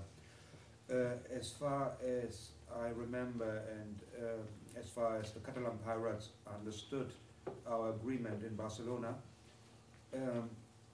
we already have a common election program, and it's about amendments or ampliation of this already existing common election program. So for me this sounds like we're trying or we're welcoming this effort to create a new one. For me that's not the case. It's more for a improvement of the already existing common election program. It doesn't say new. Thank you. Miklas, then Marketa. Well, just a comment from the place. The problematics of second chamber should be addressed by the point 6 If you don't like the wording, we are definitely open to kind of rephrasing. But the idea was that generally we should have some kind of consultative body, and we are inviting the members to participate to help us to create it. Thank you. Marketa? Yes, I am reacting to exile. Would it help if we added Common European Elections Program 2019? No, not really. No, because Would it's make like, it of course, it's just enhanced and a better version, but it's still new version. Like this is the program for 2019 elections. Of course, it is partially 2014 program, but it is for these elections. So if we added 2019 with this reasoning, would it be better for you, or what are you proposing? Like how to change that? Thank you. Mm-hmm. Oliver? We'll get in a little bit personal discussion, which not is now the aim here or the goal here, but just a small sentence. The way the Catalan pirates understood it, we have already a basis of a common election European program, which costs a lot of effort to making it validating in all member states of the European Union. So we always understood that this is the basis, and up on this basis we might put an extra sheet for certain items which not are mentioned. François, then me, then Marketa. Yeah. Can we just... And Magnus. No, I'm totally ignored as always. Marketa. I was asking to change direct democracy by liquid democracy. That threatens liquid democratic action. The French pirates are very I see. sensible to this question. Yeah, I understand. We can definitely reformulate. Grassroots democracy would be better. But that because that what covers do you the mean? balls for grassroots? Grassroots? I don't know the... So Thank you, François. It's me, then it's Marketa, and then it's Magnus. So I think the solution to the Catalan question that has been raised. Oh dear Lord. Oh dear. We are there. Okay. No, I'll talk about this resolution instead. Is to change creating to update and then add for the 2019 elections at the end. So the full line would be welcomes the effort put forward by its member in updating the Common European Election Programme for the 2019 elections. That would make it clear that we're updating something old and we're making it for this election. So I think that would cater to that. I would also respectfully and kindly advise to remove respectfully and kindly. It looks very nice, but we are not respectful when we welcome, and we're not kind when we call, if we put respectful and kind on some and not all of these things. So I would respectfully and kindly encourage us not to use adjectives on some but not all. That would be my suggestion. Thank you. Here. Now it is Marketa and Magnus. Yes, I withdraw because you suggested a solution I agree with. Thank you, Magnus. Yeah, I was just saying, instead of creating, just updating or refining it or something. That's true. Thank you. The list is empty. And I have a question. Is the suggested changes, are they taken on board, and is anyone changing in the wiki? In the Wikipedia. Yeah, I'm doing it because I thought you are doing it and I didn't want to spoil your edits. So. I'm in it now. Mm-hmm. Do you want me to go out? No. Okay. Oh, you edit. I edit it. You edit. I'm so it's if you don't mind. No, I don't mind. Respectfully. Can we take them one by one, Chair, please? So the changes that have been suggested, and of course, at any time you who wrote it can say no, and we can have a discussion about it. So just because they're proposed doesn't mean that you have to take them on board. But under 3, the suggestion is to change it to welcomes the effort put forward by its member in updating. So changing creating for updating the Common European Election Programme, and then at the end add for the 2019 elections. Yep. So change creating to updating and add for the 2019 elections. In updating? Yes. For Updating and then 2019. And then respectfully encourages should respectfully only be encourages. And kindly invites should only be invites. That is under 5 and 6. And then we have, let's see, which one was it with direct democracy? Liquid.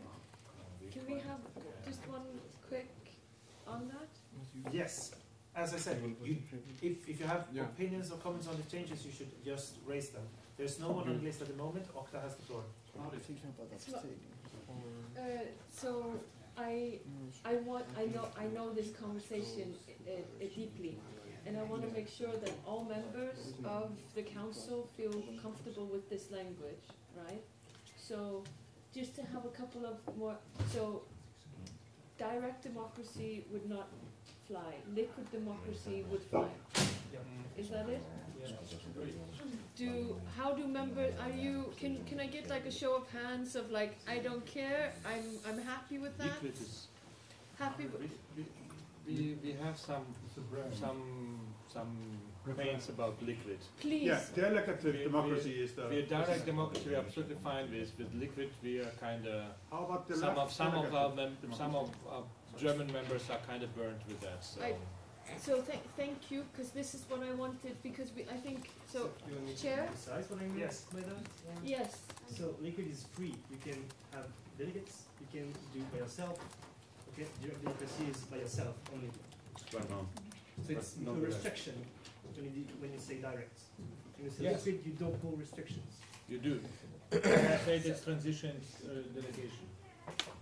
Yes, Mulder. Can I say something? There is the liquid democracy thing. The term itself is derived from a product called liquid something.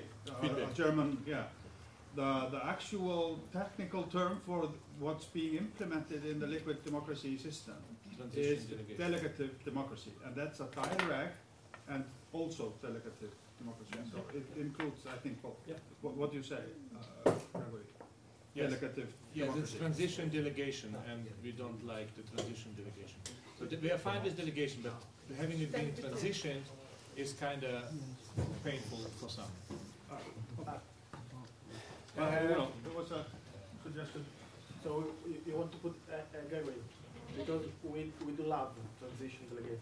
So we just, if you want to withdraw, just tell us. Well, we're good with direct or participative democracy. If I say like participative democracy is very broad, but if it's specific transition delegation, meaning transition trust, I don't think we agree with that. Democracy is participative. No. Yes. No, not always. I mean, in the definition. But the one is the representative democracy is not the participative. The representative is not the term. Yeah, but no. Democracy is a governance form. Okay, so we don't have the same definition. No. So sorry. I was thinking, and I shouldn't have done that because it greatly reduces my capacity to chair the meeting. I apologize for that. If anyone wants to speak, please raise your arm. I will give you the floor, and then the next person can speak. And by that way, everyone has a better understanding of what's going on. Okta, and then me, and then Alessandro. Okta. This is a very important conversation that I think we should have for the purpose of finding what unites us. Yeah. Is everyone present here at this meeting with a show of happy hands willing to accept the term participatory democratic action?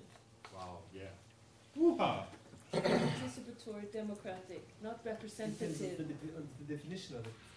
No. Right. But it's a resolution. Okay, does it include? Thank you. No, there was not a discussion. No, it's not a full discussion, please. Thank you. Yes. It's me. No, it's Alessandro and then it's me. Sorry, I took it wrong. Alessandro, never mind. The problem is that if liquid, that means transitive delegation, you know. If you can't really stand, I will step down and respect you but I prefer to do not stand because it's a revolution. It's a little mid-term, long-term revolution. If you can stand, never mind. I know you'll be banned, but if you can stand. Gregory, please do not in any way interrupt, neither with speech or nor with imposing body language. If you Keep asking me, and I can't shake my hand. Sorry. Sorry. The problem is that I reformulate. Sorry, Chair. I made a bad question. It's perfectly fine. You can raise a question, but we should all be aware that if we pose a question, we raise our arms, we get on the list, and then we respond. But I put the wrong question. The right question to everybody, not to Gregory, is that I think that if Germany can't stand about this topic and very important for me in world, it means that there is a little revolution. I prefer to step down and to find something that is a trick, but not the best. But I strongly, I would like also your opinion about this. Thank you. Me, then Francois, then Miklos, then Okta. Gregory, did you also want to be on that list? I would like to repeat directly, since I've been addressed, but if you don't feel like this is the I'll put you on the list. Then I don't need to be on the list. Okay, then you're not on the list. Okay, it's me. Me, Francois, Miklos, Okta. Just have to do. Buses leaving all the time. Sorry? Sorry, thank you, Bastian. It's, I'm very happy for you to let me know when I miss someone because it's quite difficult to have an overview of the meeting. Hello. It's much easier for me to think when I stand here because when I stand, all the blood goes to my feet and those are that I use to think with. So, if we want to go to the minimum common denominator, I would say take away democracy because then we don't need to worry about it. Focus on participation because that is what we all agree on. Remove action because it's unclear. And possibly add individual to make sure that it's emphasizing that it's based on individuals and not on delegates or anything else. So just replace it with individual participation. Within a liquid democracy system, it's based on individual participation where you can delegate, but that's also a participatory act. Within direct democracy, it's definitely based on individual participation. If you remove the word democratic or anything with democracy, it says nothing about whether this is something which is a general approach to democracy. It's just saying that we have a tool which will strengthen individual participation. That will allow every interpretation that we want on what that means, and it will also allow us to agree on what the tool should perform. So my suggestion is to change direct democratic action with individual participation. It is not the best solution, but it is a possible solution. Thank you. After it's Francois. Yeah. So my proposal was to just put direct out of the text. So you have that strengthens democratic actions. So it does open with every kind of democratic action.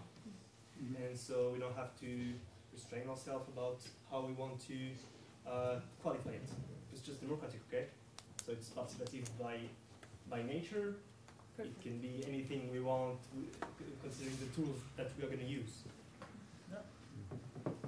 Thank you. Miklos? My proposal was to remove that strengthens direct democratic action because I think the grassroots movements are mentioned in the second part of the sentence, so actually we don't need to explain for what purpose is this structure twice in the same point. We just have to implement some structure with the goal of ensuring broad, inclusive consultation of grassroots movements. Point. Thank you. Then it's Okta, and then it's Bastian. Yeah, so there are two parts here. It's the implementation of structure that strengthens democratic action, and then there's the insurance of a broad, inclusive consultation of grassroots movements. The structure and the access to the structure are two different things. That's why my colleague from France, Francois, came forth with an excellent. I support fully taking out direct خلاص we're done. Yeah. Okay, Bastian? Yeah, I would suppose that we add to direct democratic action or delegative democracy. That's the same as liquid, but it's not the word. So you have both in it. And everybody can pick up what he wants. Thank you. The list is empty.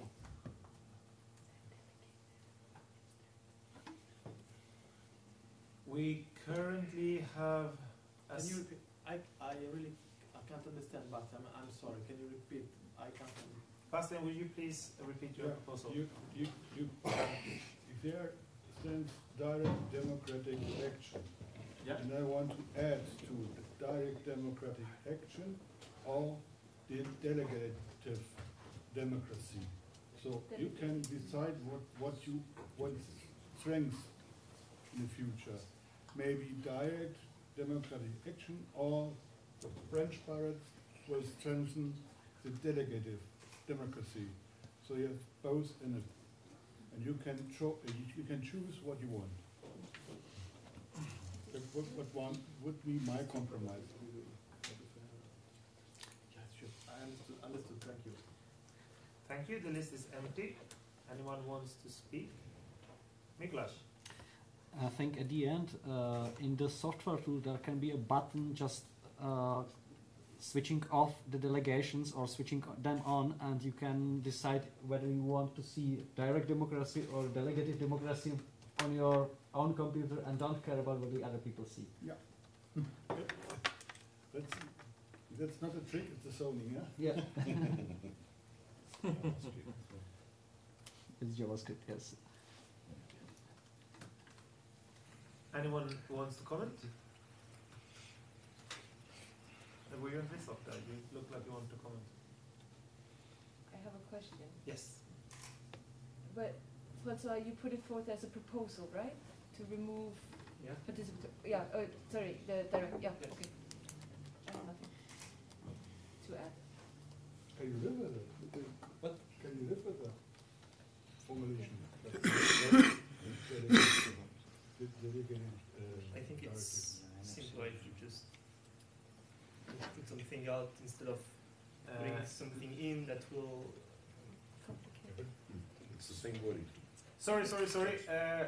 You want to add? Alexander wanted to add something. Can we have some thought, because we have two different solutions for this sentence, and I prefer one, I dislike the other. Maybe something are in my condition, or prefer both. Thank you for that. I've counted to 4, but I'm happy to withdraw my own proposal, so we're down to 3. Niklas, do you want to say something before the poll? Yeah, maybe we are asking our members to provide inputs how to solve this particular question. Obviously, it is not easy to solve it now in a few minutes by changing some word. Let's have all the options open in order for our working groups to discuss it in more detail and provide better proposals. And then when we have 2 very detailed proposals, we can vote between them. But now to discuss in very general terms, it's not a good idea. Thank you. Tony from the board, and then Okta. By removing the qualifiers, you are giving to the members the option. That's it. I take it as Okta is removing himself from the list. No, Or do you want to speak as well? Sorry. Yes. This was brought to us. This was brought to attention of the council by the member of the French Pirates, Francois. If his suggestion to solve it is to remove direct, I fully support that. I just wanted to make that. Okay. Then we have. Does that mean that we don't have anyone supporting the original text that you are supporting? Okay. Then we have, if I understand it correct, we have democratic action.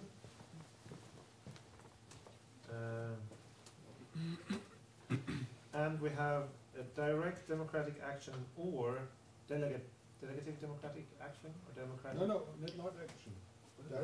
Delegative democracy. Okay, direct democratic action or delegative democracy. Yes. And then we have what I call Miklas' proposal, which is to remove it altogether, if that proposal is still on the table. Is there anyone supporting that? You're so radical. You might convince the Luxembourg on the fence. Okay, I'm not going to push this through. It's just okay. The lower amount of proposals we have, the better. Then we have two proposals. We have democratic action or direct democratic action or delegative democracy. No, or democracy, right? Only. Oh, okay, sorry. No. So one proposal is democratic action. The other proposal is, quote, direct democratic action or delegative democracy, end quote. And now I will want... Just a question, when did you remove this individual participation? When I said I'm happy to remove my contribution. Ah, I see, okay. So I would put it for you, if it's all right? Do you want to add that? You want to take it over, yeah? Individual participation. Okay, I will conduct a straw poll. It will be a, what do we call them? The one we use for voting for members. We call them where you can vote for multiple options. Approval voting. Yes. Yeah. So it will be a straw poll, approval voting. You can use your yes cards.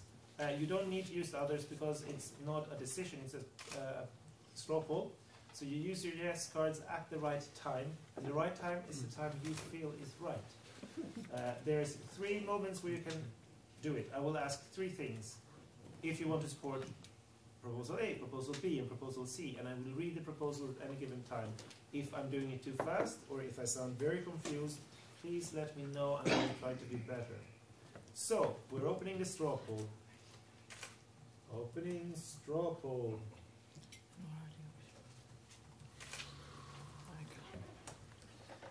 Who wants to support the wording democratic action? Please indicate that now. Is that the French Oh, proposal? This is It's just a French. yes, this is the French Raise your proposal. vote. Without direct. Yes, Yes. only to replace direct democratic action with democratic action. Okay, please hold up. You don't need to write it down, it's a straw poll. Yes, but I need to know how many so that we can compare, right? So the straw polls are normally used that everyone in the room compare for themselves. It's just a Yeah, feeling. that's Yes. easier, isn't We're it? getting a feeling for the room. Okay. You don't need to count. Thank you. Okay, who wants to replace direct democratic action with direct democratic action or delegative democracy? Wait, what? Who wants to replace? I'll do it again. This is the second option. If Who you don't wants to want to do replace it, the yes, you phrase don't do direct anything. democratic action with the phrase direct democratic action or delegative democracy? Straw poll now. Thank you. And finally, who wants to replace direct democratic action with individual participation? Straw poll now. Thank you. My reading of the room is that there is an overwhelming majority for democratic action.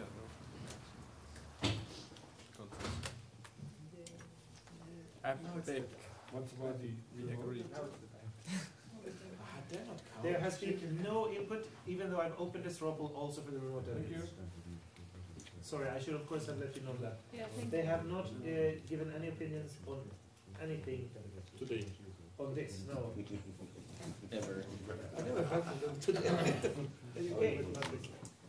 Thank you. I hope that will help with the people drafting the text. The agenda, no, sorry, the speakers list is empty. We're still talking about European elections on all parts. So, CEP, campaign, strategy, top candidate.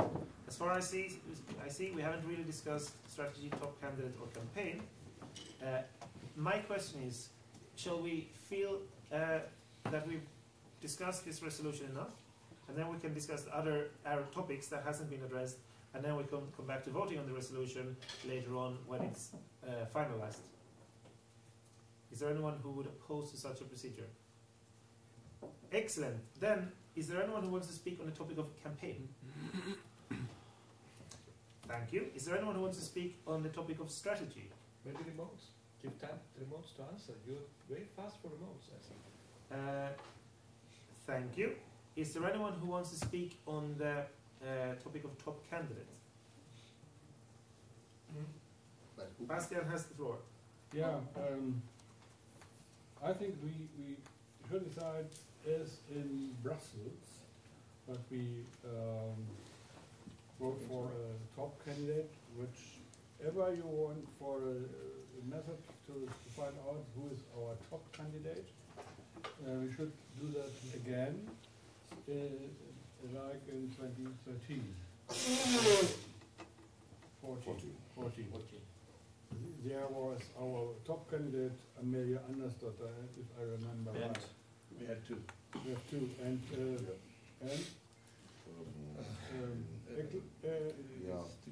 Sunde. Peter Sunde. So, and maybe that's a long process. We can't decide today who is it. We should care for candidates, but we should start the process for that. Now, but we call for top candidates. We have top candidates in some when you have your assembly in when? 9th of January. Yeah. And then you have a top candidate and so on, and we should care for a top candidate for the European elections. Pirates. Thank you. Mikuláš, Markéta, Okta, and Gregory. So Mikuláš. My main question was whether we are talking about so-called Spitzenkandidat. Yeah. It means the candidate which is running for to be head of the European Commission. So, to clarify. Yeah. Oh. Okay. Like. Yeah. We want 10 plus MEPs and run the new Commission. Okay. Why not? Markéta, then Gregory. Yeah, I wanted to ask what it means. So I think it was kind of answered. Like I still don't know. Well, can we even nominate someone with such a small power, or Yes, did it already. Can be done. Like Amelia Ram? Okay. It was not a joke. So sorry. If you want to add something, please add to the list. Markéta, then was Gregory, and then it's me. Yeah. I come forward. So, the so-called front-runner candidate for the European election is the proposed candidate for the head of the European Commission, which means that we would get a majority or some kind of a majority partner in a coalition in the European Parliament. So meaning that, let's say realistically, we will probably be like 2 or 3 mandates short of it. So it will not be a real possibility that we have a replacement for Mr. Juncker. But this has been introduced last European election, 2014, that the European political parties nominate a front-runner candidate for that position, and of course only one of them can be in the end, but this front-runner candidate serves as a public figure, as a partner for media to address the issue, to communicate. So for example, for the Greens, so last time we did some kind, can you please, if you have to discuss it, you can leave a little bit, but it's quite disturbing. Thank you very much. So, so last time we had the 2 candidates, Amelia Andersdotter, who were running for re-election, and also Peter Sunde, who is one of the founders of the Pirate Bay, who was fleeing from the police back then, basically, because it was a police warrant for him, and by nominating him, we kind of made it of a statement that we did not, well, that we support his right to be politically active, and also the result of it was, maybe it was a coincidence, but he had not been caught by the police before the European election, but 1 week later. Yeah, I'm sorry that it happened, but basically for the Greens, for example, they had nominated Ska Keller from Germany, which is a leader of the Europeans' Young Greens. And as such, she was quite present. Well, even she was not top runner candidate for the German Greens, but as a front runner candidate for the European Greens, she was. I heard her quite a lot on the radio, at least in Germany, being asked to a different kind of topics that are not green, perceived as green specific, but rather like European top issues. So, so to say how we did it last time, I chatted with Peter Sunde and asked him if he's wanted to run for us, and we also added Amelia because we felt like Peter Sunde would not be able to be that much on television while police are searching for him, so we need somebody else.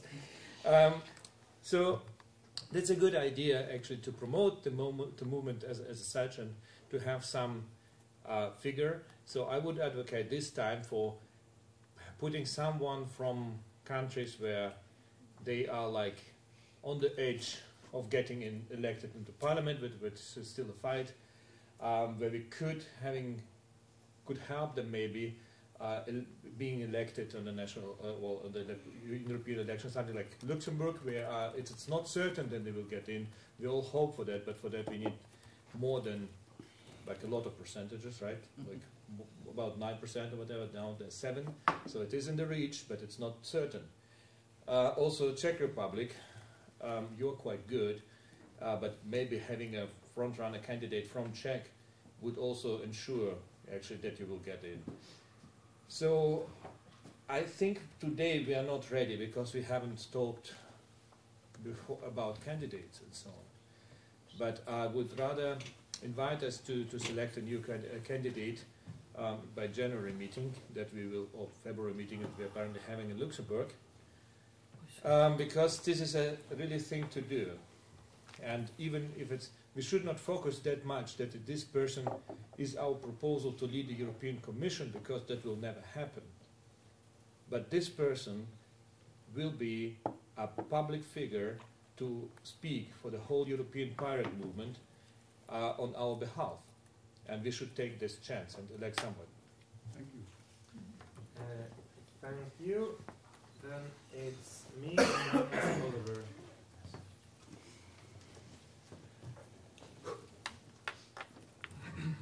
Hi.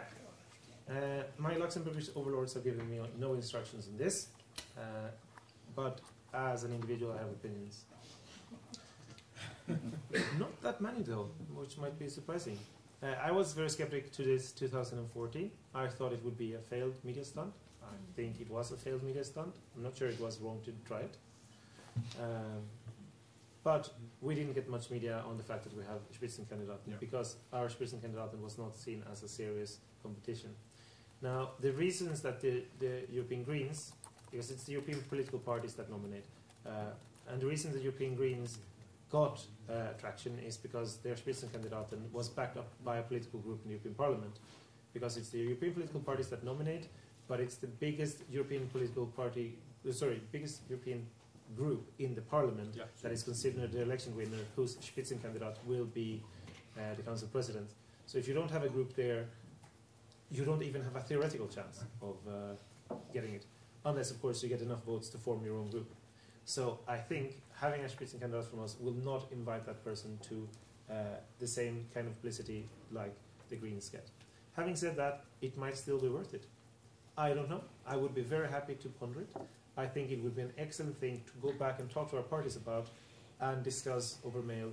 So I wouldn't commit to have it or not have it now. I think it's too early to make that decision.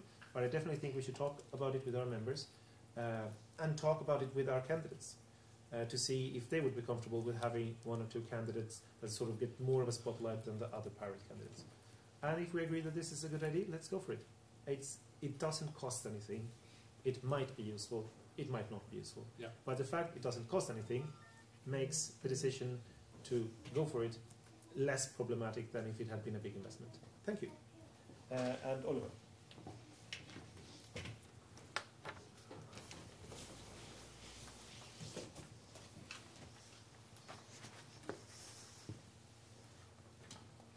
So Gregory told us about the possibility that we can support with this Spitzenkandidat some pirate parties which are on the edge.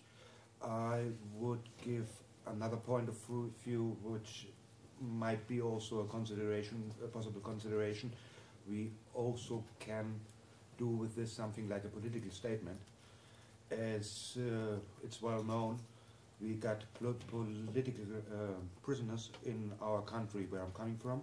Oh yeah. So just to put one name here on the desk, if we supporting Puigdemont for Spitzenkandidat, it would clearly give a political statement. Message, yeah. Good. How he feel about pirates? Thank you. The list is empty. Sorry, Miklas, before we go on, I have to let you know that we are currently running on overtime. Yeah.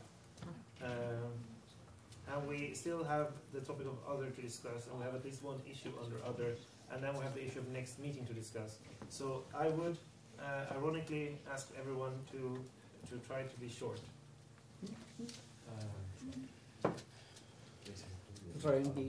Trying being short. Okay, I think none of us currently has the mandate to decide on this thing. But there is one thing we have already discussed previously, that we should probably have a meeting in February in order to sign the common election program and start a campaign. I think that would be an opportunity to organize, let's say, election or kind of discussion who should be the Spitzenkandidat if we want him. I think there could be some advantages. I see no main disadvantages in this concept, so it makes some sense for me. Thank you. The list is empty. We have, let me see. From my understanding, we have a proposal on the wiki. We also got a proposal from Gregory, but is that replaced by the proposal on wiki? Yeah, it's incorporated. Excellent. Then we only have one proposal.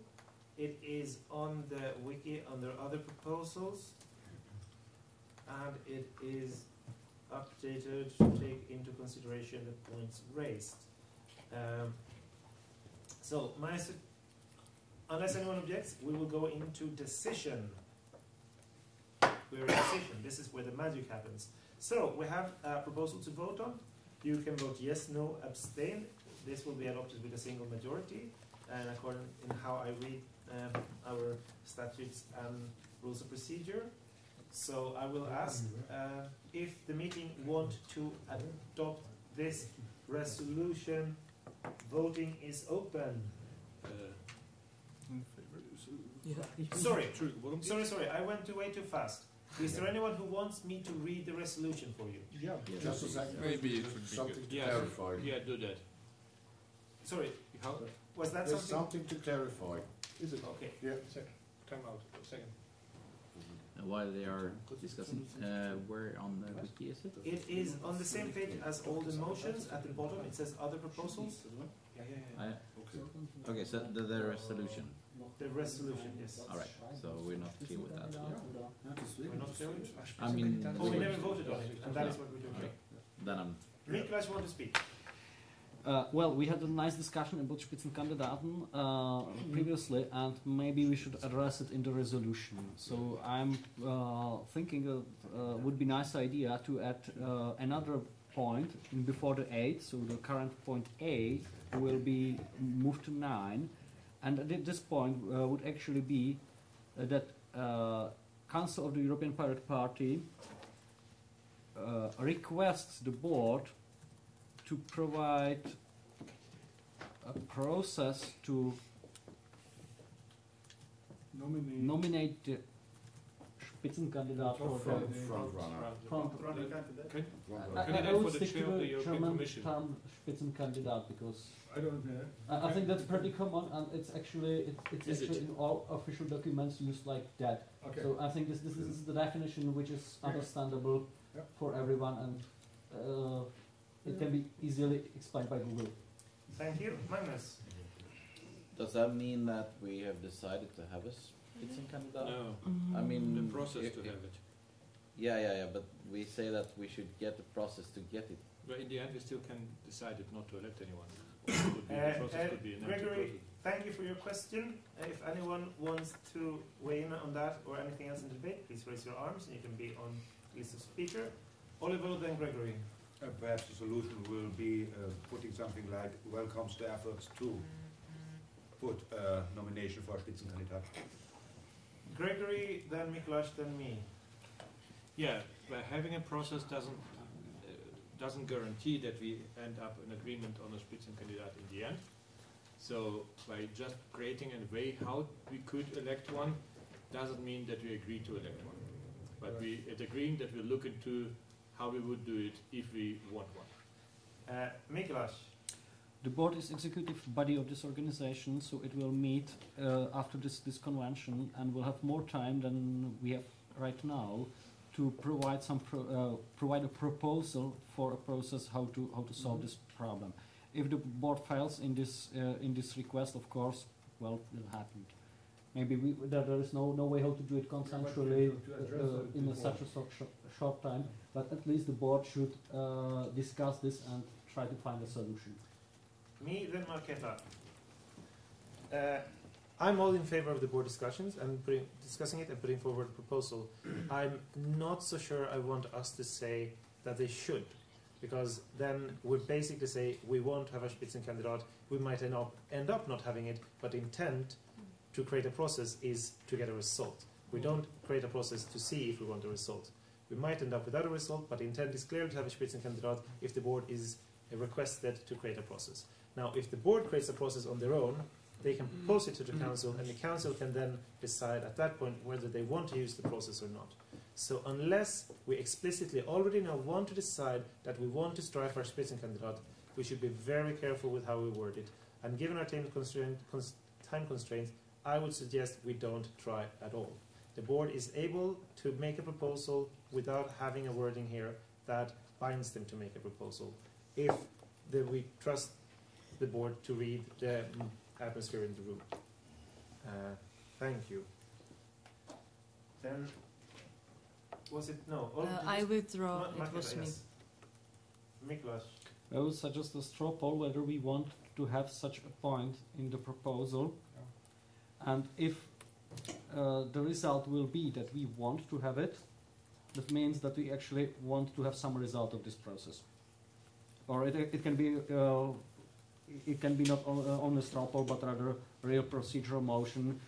We could have a counter motion to this proposal, just adding one bullet. Straw poll is or straw poll. Yes. I'm open So- to both solutions. So, We have a straw poll coming up.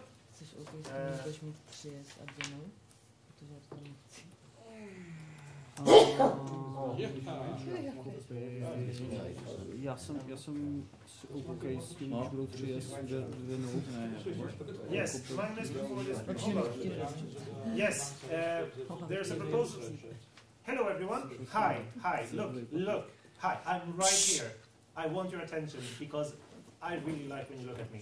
So, what I do when I want to talk to people at meetings, I create Facebook chats. I know everyone don't like Facebook. There's tons of direct messaging protocols that you can all use to speak to the person next to you without using words. I know it's not as efficient for you, but it's much better for the rest of the room if you use instant messaging to talk to people in the room when you don't want to address all of us. There has been a question for a straw poll. Magnus want to weigh in on that, and then we might have the straw poll. The floor is yours, Magnus. Thank you. I think the wording is really important here, and saying that the board should create a process for Spitzenkandidat. Maybe we should say that the board should create a process to make it possible to elect a Spitzenkandidat. Then we can hopefully agree on that point, rather than just because when we worded that we should make a process for a Spitzenkandidat, then it implicitly means that we want a Spitzenkandidat, even if there is a possibility that it won't be. But the gist of wording is that we are looking for one if we can find one. So make it like a possibility instead of more like it's the end goal. Thank you. It's you're done. I'm done. It's me. Sometimes those Swedes, I don't know. Sorry, it's a good proposal, but it's also a not very good proposal because it's already solved. If the board should create the possibility to have a process, well, they say, voila, done. Every member can submit points for the agenda for council meetings, which means that any member can submit the point election of Spitzenkandidat, which is the process to create the possibility of elect a Spitzenkandidat. The only thing we need to elect a Spitzenkandidat is that one member adds it to the agenda for a council meeting. So if the only thing the board should do is create the possibility, they've already home safe. So if you don't want them to create it with the purpose of having one, don't add it in. They already can propose it. Any member can propose it. The only reason to add it in is if we explicitly already now want the outcome to be that we have one. Thank you. Is there anyone else? Otherwise, we will go to the straw poll. And the question is, do we want to add a line on a Spitzenkandidat into the resolution? And the straw poll is open. No? So abstentions, no. You do not No, know. so didn't vote. Not doing that. Oh, they're giving me their own votes. That's difficult. I'm just a proxy. Different car. Someone has to count, damn it. No, it's a straw poll not been counted. Thank Straw you. poll just indicates. Thank you. That happens. My impression as the chair is that there is a clear majority, but not a full majority, for no in this straw poll. Okay. Good. Okay. So there was a majority, but it wasn't an overwhelming majority. But it So was mixed results. I would roughly say 2/3 no. 2/3. 2/3. That was what I counted. But that is. Okay. Um, So this is overwhelmingly no, what you're saying. What? 2/3 would be an overwhelmingly no. Okay, then it was an overwhelming no. Repeat. 3/5. I saw it differently, but it's okay. On the agenda, we were set to close at 4 o'clock. It is now almost 5 o'clock. I was wondering whether the chair could address that also in terms of how we're moving forward with our decisions. Thank you. We have one proposal on this. If anyone wants to put a counter motion, otherwise I suggest, is there anyone else who wants to speak on the European elections? Thank you. Then my suggestion is that we vote on the resolution at hand. This will be a vote where you will have to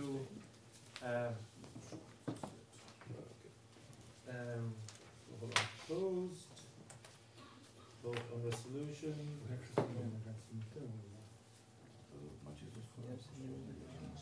So we have one proposal. Yeah. Everyone. I know that you're all tired. That includes our Icelandic hosts.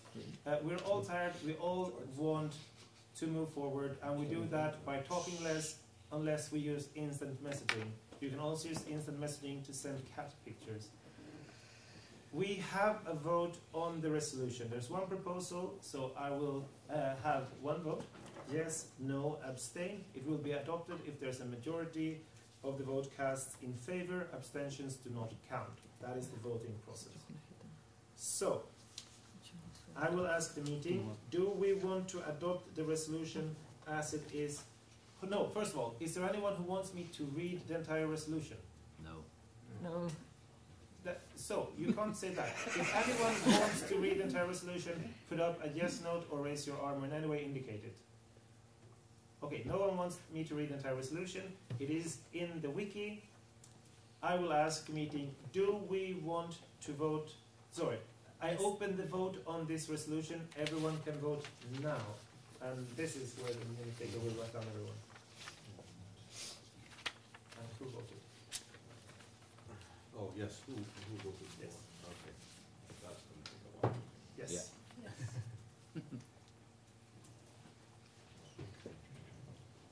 So,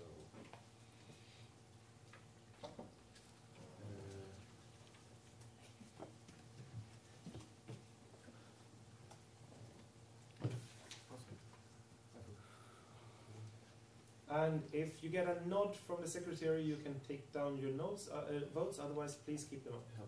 So Iceland, Norway, and Sweden done. So That's 5 checked votes. Yes. Okay. It's 2 YPE and 1 Greek vote.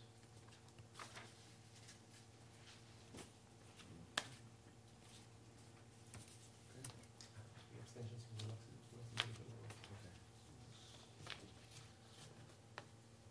Okay. Swiss. So yes to France. And Switzerland abstain. Germany. 3 Germany. Should be noted that, yeah.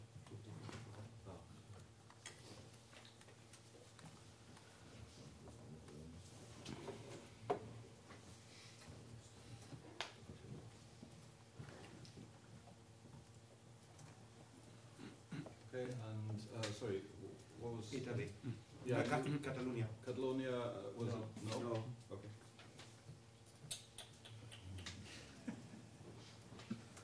Okay, and that's sorry. Italy. Italy. Yes.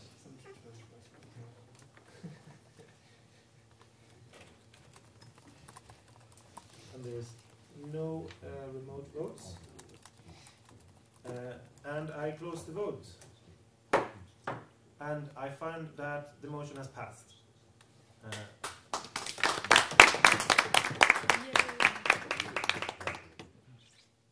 So, we are now in the point other. After that, we have closing the meeting / next meeting. I think we will want a discussion on the next meeting. But under other, we have the topic of election of lay auditors. Waived. Waived? Waived. That's for time issues. Okay, thank you. Then we have closing the meeting / next meeting. Closing the meeting is what I will do and you will enjoy it. Next meeting is what we will have afterwards. There has been multiple discussions over the course of the weekend on when the next meeting should be held. If the council want to give any indication to the board, this would be the time. Is there anyone who wants to speak on the topic of the next meeting? Yeah. Marketa, then Oliver.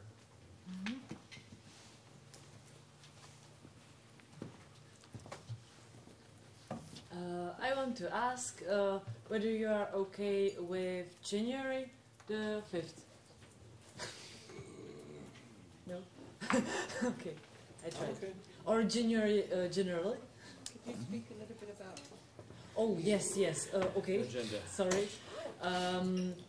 As you know, at the first council meeting of the year, we have to elect the board, or re-elect the board. Yeah, as right now, it's set up so that we have the first council meeting at the end of the year. It kinda is bad for any further council meetings because it would either mean that the first official one would have to be next November, December, or something like that, so that the board has a chance to work like their normal year, or that we will change this setup and narrative with, you know, some kind of oh, sorry, wrong sentence. To change it and actually map, but there came with an idea that we should do an online meeting soon, January, maybe February, but January would be great, where we would re-elect the current board, or possibly, I think we can pretty much all agree on that, but of course it will depend, and that possibly, if we could agree on that, only nominations for these people would be delivered and it would be re-elected. But of course, it can be forced, so it's just a suggestion for everyone to consider. And yeah, it's pretty much the idea. So, Oliver. Oliver, Bastian, and then me.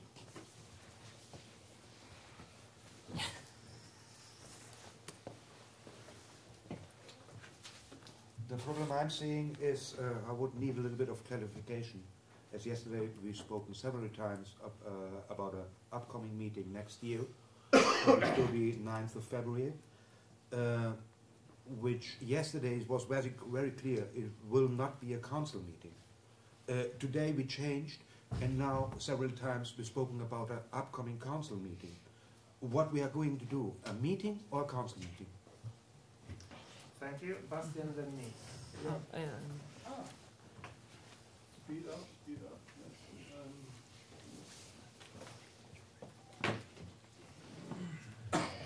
If you do a council meeting, generally it's very sportive. You have 4 weeks, about 1 month, to send out the invitations. Therefore, you need a board meeting. The best way is to make this evening, this night, a board meeting. Then on short notice, and then you have to decide when you want to have a council meeting in January, and then you have to send out the agenda and so on and so on. So you can do it maybe on February, not earlier than that. It should be a council meeting a real council meeting to prevent the problem that we have every time. The first council meeting is for the elections of a new board. So you can hold this board elections to the beginning of the year. This is a good idea, I think. So that should be a real council meeting, and that's it. And don't ask for re-election. It's normal election. Thank you. Let's see, then it is me, and then it's Maketa. The first meeting of the first council meeting of the year do 2 things. They decide on membership fee and they elect the council. We haven't decided on membership fee this time because it's never been up, so we're just rolling the old membership fee. But I think if we have a council meeting at the beginning of next year, we should try to have the treasurer talk to the parties and make a suggestion for a membership fee, so that can be updated. That can definitely be done in a month. You need to send in the agenda 4 weeks in advance, so technically you can have it first day of January. I think 5th or 10th or 12th of January is workable. I think that, of course, if we have elections, there are elections. But if there's a common understanding that we want the newly elected board to get a year to work, it's better to say that they should have an early council meeting, which will then allow us to have more council meetings over the year where we don't have to do elections, rather than having to wait with a proper council meeting just so they can have a longer mandate. And I also think that it makes no sense to encourage other candidates to run when this board has had less than a month, less than 2 months to work. So if we have an early meeting, I would encourage all parties to A, not nominate new candidates. They have the right, but I would encourage them not to. And B, support the people who were just elected to the board. And I would encourage you to express that before the board calls for this meeting, because of course that might influence whether they call it or not, and I think it would be good for them to call it. I also think we should encourage them to have it online in January, if they have it in January. We can have online meetings, and an online meeting where we only elect a board and decide on the membership fee will then make it possible to have council meetings whenever we want.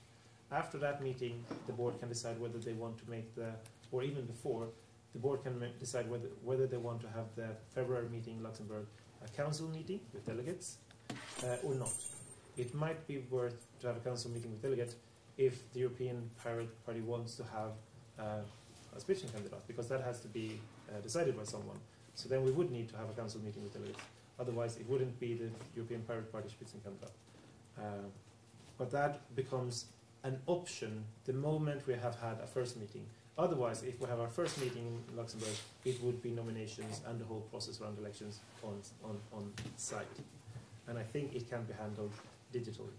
That is my contribution. My Luxembourgish overlords are more than happy for any of these proposals. They are very flexible. They're very open-minded. If you want a council meeting in Luxembourg, they would love to host. They will just lavish you with gifts. And I can safely say that as their representative. Thank you. Okay, Marketa, and then Switzerland. Thomas, and then Jens. Yeah, yes, I wanted to reply to you, Oliver. It depends actually on whether we'll manage to have the re-election meeting before the meeting in Luxembourg, because I will explain it. The Luxembourg meeting is really important for the European elections, for kickoff of the campaign, signing of the CEP. It needs to be really like focused on this. So I really wouldn't want to waste time or the board elections. So it needs to be done either, the board elections needs to be done either before the Luxembourg meeting or after it. And if it was before, then the Luxembourg meeting can be official council meeting, and if not, if it will be after that, then I would suggest that we won't call the Luxembourg meeting official council meeting, because we can't have it like the first meeting of the year in Luxembourg because of the reasons I mentioned. Clear? Good. Thomas, and then Jens.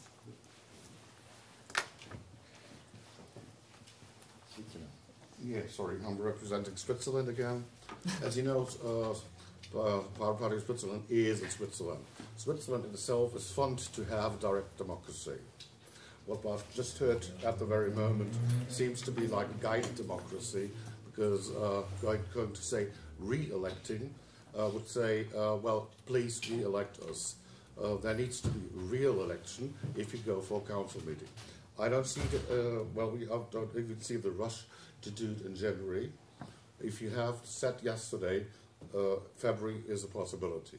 You're back, you will have 2 days again, you will have elections, nominations, all the stuff can be prepared up front, even the fees can be discussed beforehand. And I don't see any need for real rush on it.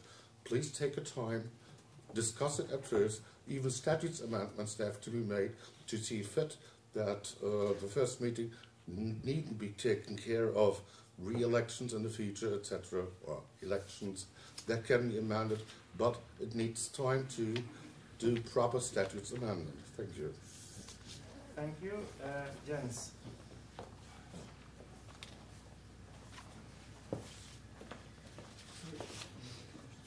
Representing the German Pirate Party, what I would like to demand the board of the European Pirate Party for the next meeting to plan with a workshop on election campaigning, because I think that is very, very important today. We only had a very, very small formalized session. I think what we need is kind of a workshop where we can get more creative on how we do things.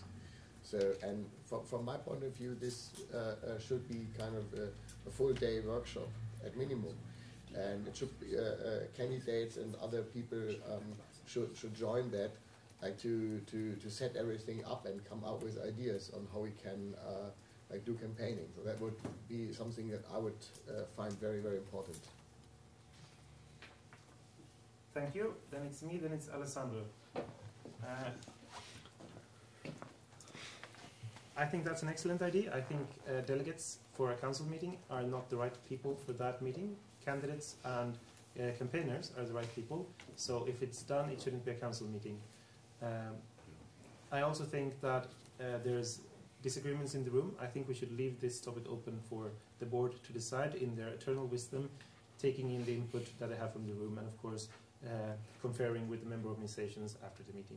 I think we will not find a consensus here. I don't think we should rush a vote on it.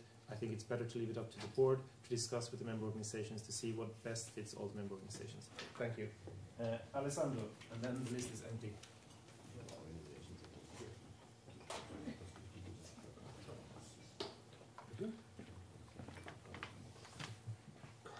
Yes, because I am a bit tired. I feel my energy just flow down. I will try to be as quick as I can. But I appreciate very much last call from Matt, because I understand Thomas' arguments, but it seems that if we have I just realized just now, because Octavia texted me, that we need another election, right? We need another election, another board election that we have just done yesterday. Right? At the first council meeting next year, there has to be an election. Exactly. So I am tired because we work yesterday and we have to do this again into a month or even less than a month, because we have the important point. I agree with you, absolutely with you, because the 9th of February is a very important meeting. I don't care if it's a council meeting, but it's a very campaign meeting, very important. Everybody should be here, the most of us there, to discuss, and maybe one day of brainstorming and for all the campaign is for almost nothing from my point of view. So maybe 2 days will just run away to this absolutely important thing we have to do. So I don't think there is time there in the 2 days for another election, or maybe it is. I don't know, but it seems to us, and it seems also to waste time. But because sometimes we address this board to take some important decision in what we've just voted right now, a proposal that address some people to do something, you know, and now it seems that we work for nothing, you know, because we have another board and so on. Okay, so for sure I understood that we have some election, but are they real elections or former election? That's what I'm asking. Because it will be what we will make it. Exactly. if in my opinion, we are here, and then it's just like that. Into 10 minutes we have to just rebuild something because the statutes did to do this way. I don't want to amend statutes. I completely agree that the first council meeting of the year should elect the board. So let's take as quickly as we can, because we don't, in my opinion, we don't need another board. We just have one working. Thank you. The list is empty. There's no proposal to address for the meeting. Therefore, I will very, very happily and very, very gladly go up there. Again. Yes. Hello. I'm here as the chair of this meeting. I have had 2 wonderful days. There's few things I like as much as chairing meetings. Eating ice cream is one of them, but there's very few other things that are up there. I'm thrilled to see your participation. I'm thrilled about the discussions. I'm thrilled about even the conflicts, because conflicts create progress. Sometimes processes as well. I think we've come far. I think one of the main problems is that we don't have 10 meetings of this every year. I would love that. I think we would need a little bit more resources for that, and we also would need to bring ice cream to the meetings to combine 2 great things. And with that said, and with a great thank you for every participant, and with the warmest hopes for successful collaboration of the new board, and of course between the board and all the member associations, I'm very proud to close this meeting.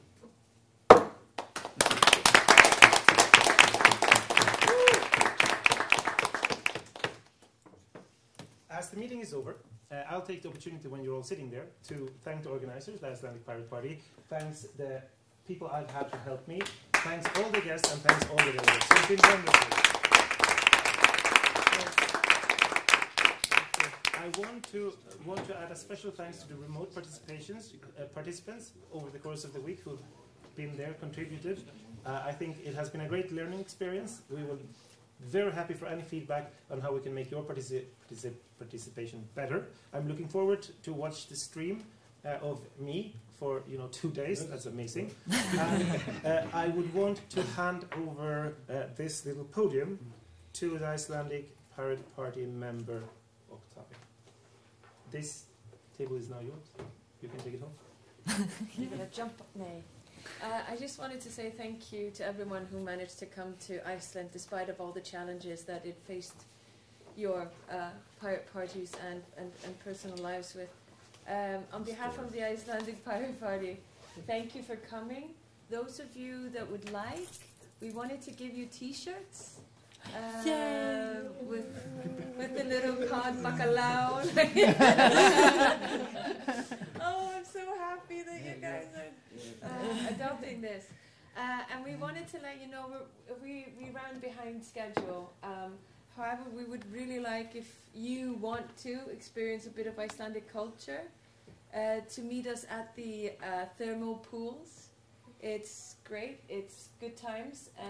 There is information on the wiki. It's called Sundhöllin. It's in mid Reykjavík on a street called Barónstígur. And the cost of it off the bat is €9, but if you have a card, it's €4. So those of you that would like to join, please let me know, and I'll organize so we can go in together. Okay, so come and maybe I can. Thank you. So. Actually, I'm raising a hand because I have a question. Okay. You can please speak freely. So I think I'm speaking not on my behalf, but also on behalf of many people here. We didn't bring swimming suits. That's fine. Can we make it up somehow? You go nude. You can rent them. What? You can rent them, or actually, I have a lot of swimming trunks in my non-binary closet, so I can also. Oh. If you like palm trees in good times. Great. I also have a few. I can come with you. Just go home first. Yeah. Yeah, because I mean, yeah, we need to go to our Airbnb first too, because I have my swimming wear there. When should we leave here? So I need to maybe make this look like the pirate headquarters again. So I was thinking if we meet at 6:30 at the swimming place, will that allow you enough time to just jazz out and go get your stuff? Plenty. Yeah. Thank you. Okay, so 6:30, and I'll arrange for the for the entrance stuff. Awesome. Thank you very much. Great. Yes. And also, what card you talk about? Yes, I'll arrange for that. Okay. So 6:30 at Sundhöllin. Yeah. Like I'm here with card, right?